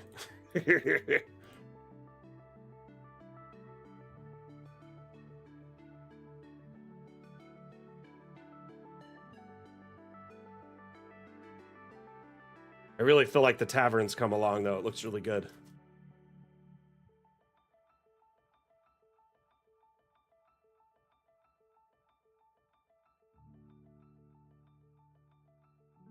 Bunk room, yep.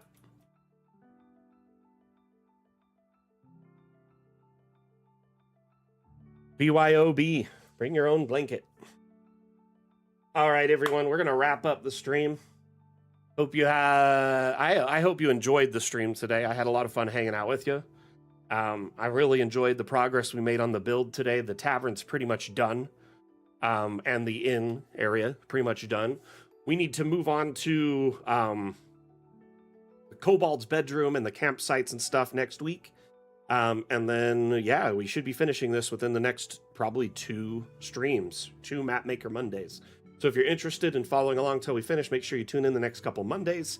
That stream starts at 9 a.m. Pacific, 12 p.m. Eastern, 4 p.m. UTC. Runs for about 2 hours, 2 hours, 15 minutes.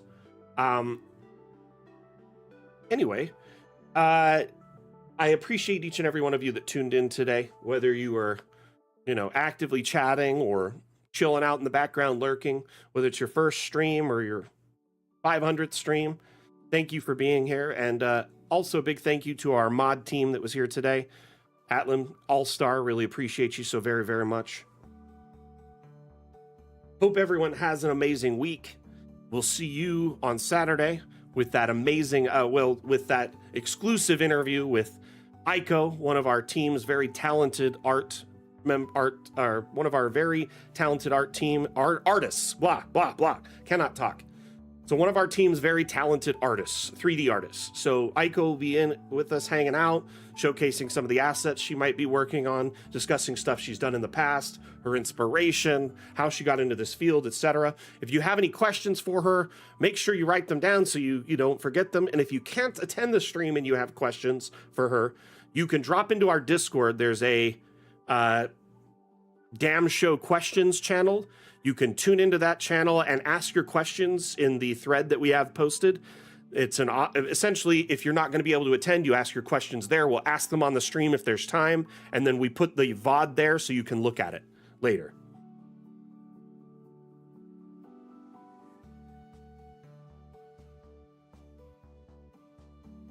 Nice, Guard Troll. I'm glad to hear that you'll get some mileage out of those other angles and ways that you might be able to use it for your players. Another thing I just remembered that people use the camera tools for and get at other angles. Like, I've seen people make overworld maps. I've seen people make launch pages, landing pages using Dungeon Alchemist. Because you have all these camera angles and different things, you don't necessarily need to be limited to just top-down maps at the end of the day. You know what I mean?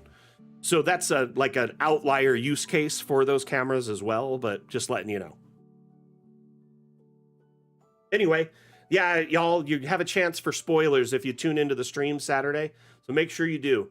Anyway, thank you everyone for being here. Again, my name is Mac, the community manager for Dungeon Alchemist. Dungeon Alchemist is a map-making utility available on Steam.